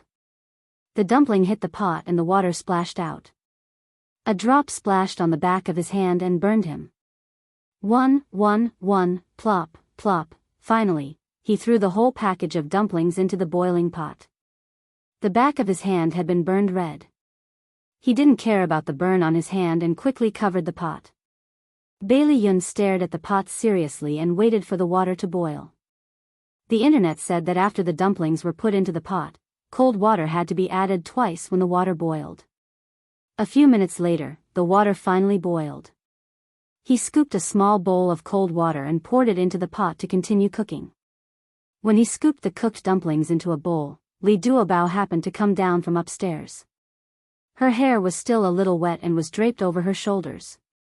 She had changed into her own clothes, a checkered skirt and a small white cardigan. She looked youthful and energetic.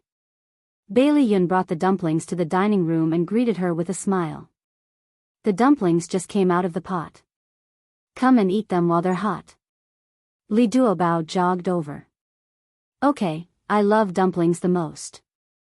Eat more if you like them. Here's a pair of chopsticks. Try them and see if they taste good. Bai Liyun stuffed the chopsticks into her hands, held her shoulders, and pressed her into the chair. Li Duobao held the chopsticks but didn't eat. She glanced at the dining table and asked curiously, "Why is there only one bowl? Aren't you going to eat?" Bai Liyun touched his nose embarrassedly. "There's only one bag of frozen dumplings. Eat first. I'll cook the instant noodles later." "What's wrong with the back of your hand?" Li Duobao saw that the back of his hand was red.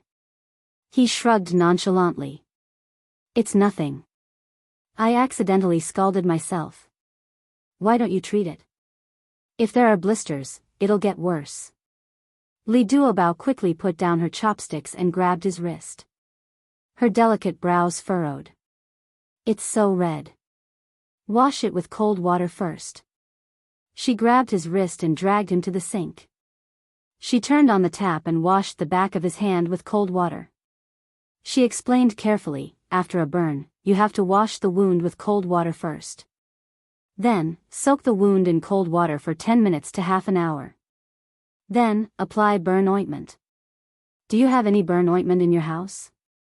Bailey Yun looked at her serious expression and was in a good mood. He couldn't feel the burning on the back of his hand and turned a deaf ear to her question. Li Duobao didn't get an answer for a long time. She looked up and saw him in a daze. She said angrily, "Hey, what are you thinking about? Let me ask you, do you have any burn ointment at home?" A smile appeared in Bai Liyun's eyes as he shook his head. No. Li Duobao thought for a moment and said, "It's okay. If you don't have any ointment, you can use honey, ginger juice, or toothpaste instead.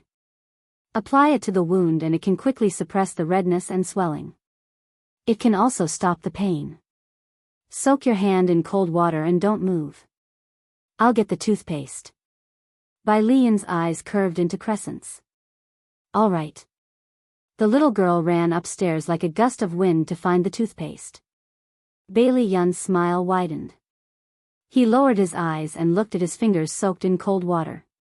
His heart was full. Okay, the toothpaste is here. Li Duobao rushed back to his side like a gust of wind. She first disinfected the back of his hand with alcohol and then carefully applied the toothpaste to the wound. Bailey Yun looked at the snow-white back of his hand and smiled. I didn't expect you to know these things. Li Duobao grinned. When I was young, I often got scalded while cooking. That's what my mother taught me. There's a saying that a long illness makes a good doctor. It's referring to me. The smile on Bailey Yun's face gradually froze. Every time she mentioned her past life, he felt his heart ache. However, she acted as if nothing had happened and never took it to heart. She was even proud that the suffering of the past had made her who she was now. Every time he learned more about her, he liked her more. He thought that if he hadn't met her on the plane when he had left that desperate one-sided love, how lonely would his life have been? He smiled and gently patted her head. He said softly, "Let's eat. The dumplings are sticky." Li Duobao blinked and quickly rolled up the sleeves of her cardigan. "Sit down first. I'll get you something to eat." "No need. I'm not hungry yet. You eat first." Bailey Yun tried to stop her, but she put her hands on his back and pushed him to the dining table. She joked, "The kitchen is my territory now. Don't come in and disturb me. Gigai, sit down. I'll be back soon." Bailey Yun watched her open the fridge and hesitated for a few seconds. Then, she took out a few eggs, a few tomatoes, and a packet of instant noodles from the cabinet.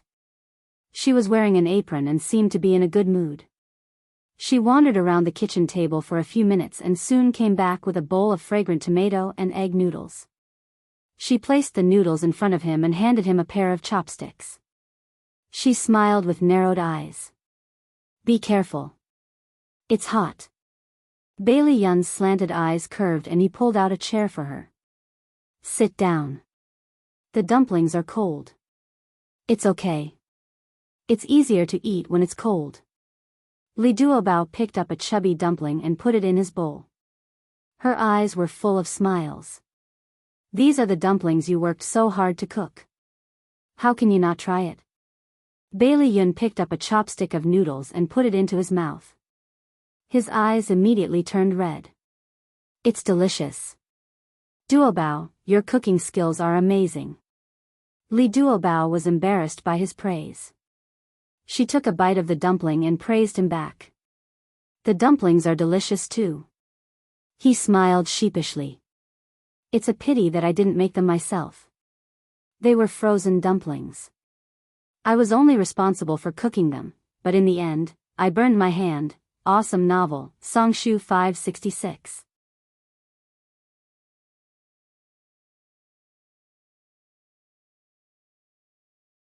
Chapter 394. Li Duobao blinked her big watery eyes and grinned. It's not embarrassing to not know how to cook. There are many things that you know how to do that I don't know either. Bailey Yun immediately beamed with joy. So, you don't mind? Of course I don't mind. Li Duobao blinked her eyes in confusion. She really didn't know what to mind about this kind of thing. Of course, she didn't understand Bai Lian's thoughts. He looked confident and proud, but in reality, he still felt inferior in his heart. He felt guilty for his past. Facing such an innocent Li Duobao, he wanted to become the perfect man in her heart.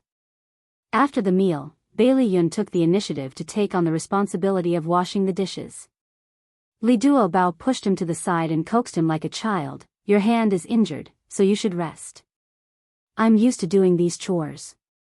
It'll be done soon. Bai Lian leaned against the wall and watched her busying herself in the kitchen. She skillfully did the housework with a peaceful smile on her face. Her graceful figure appeared even more enchanting under the soft light. It was a wonderful feeling and also very warm. It was as if the two of them had lived together for many years and didn't need to do anything. As long as he quietly watched her, he would be satisfied. Li Duobao cut some fruits and placed them in a beautiful glass plate. She smiled and brought them in front of him. The fruits are here after the meal. Bailey Yun pulled her to his side and sat down. Let's watch a comedy. It'll help you sleep if you relax before going to bed. Sure. The two of them nestled on the soft sofa, watching a comedy while eating fruits. Li Duobao was convulsing with laughter, and Bai Lian wasn't any better. He held his stomach and collapsed on her lap, laughing like a big fox and a little white rabbit. He was laughing happily on the sofa, and his fur was all over the sofa. After watching the movie, Bailey Yun laid on Li Duobao's lap and lazily stretched his waist. It's getting late, let's rest early. Li Duobao puffed up her cheeks and stared at him without blinking. He wantonly rubbed against her legs twice, and that unbelievably beautiful face still had a satisfied expression. Don't tell me we're just going to rest like this. How much longer are you going to take advantage of me? I've been using my eyes to whip you for a long time. Li Duobao slapped his head in dissatisfaction. Bailey Yun narrowed his peach blossom eyes and threw her a charming smile. His voice was extremely charming. It's too comfortable. I can't bear to get up. If you think you're at a disadvantage, you can lean on my legs. He patted his thigh with his slender fingers and stretched out his arms. Come, I'll give you my warm embrace too. She pouted in disdain. No way, I'm the one who's at a disadvantage, okay? Get up, I'm going to bed. She pushed him forcefully, and he slowly climbed up from her legs with a regretful look on his face.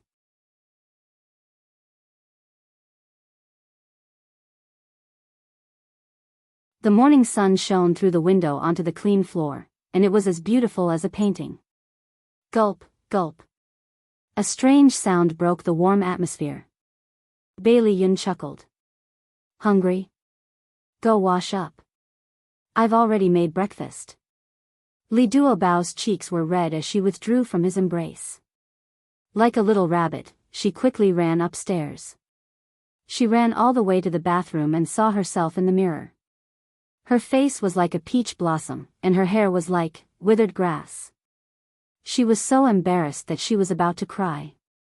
She actually ran downstairs without washing up or changing her clothes, letting him see her worst side. However, he didn't mind at all, and even kissed her forehead. She felt like her soul was about to fly away. When she tidied herself up, changed her clothes, and went downstairs again, Bailey Yun had already placed 2 sets of breakfast on the dining table.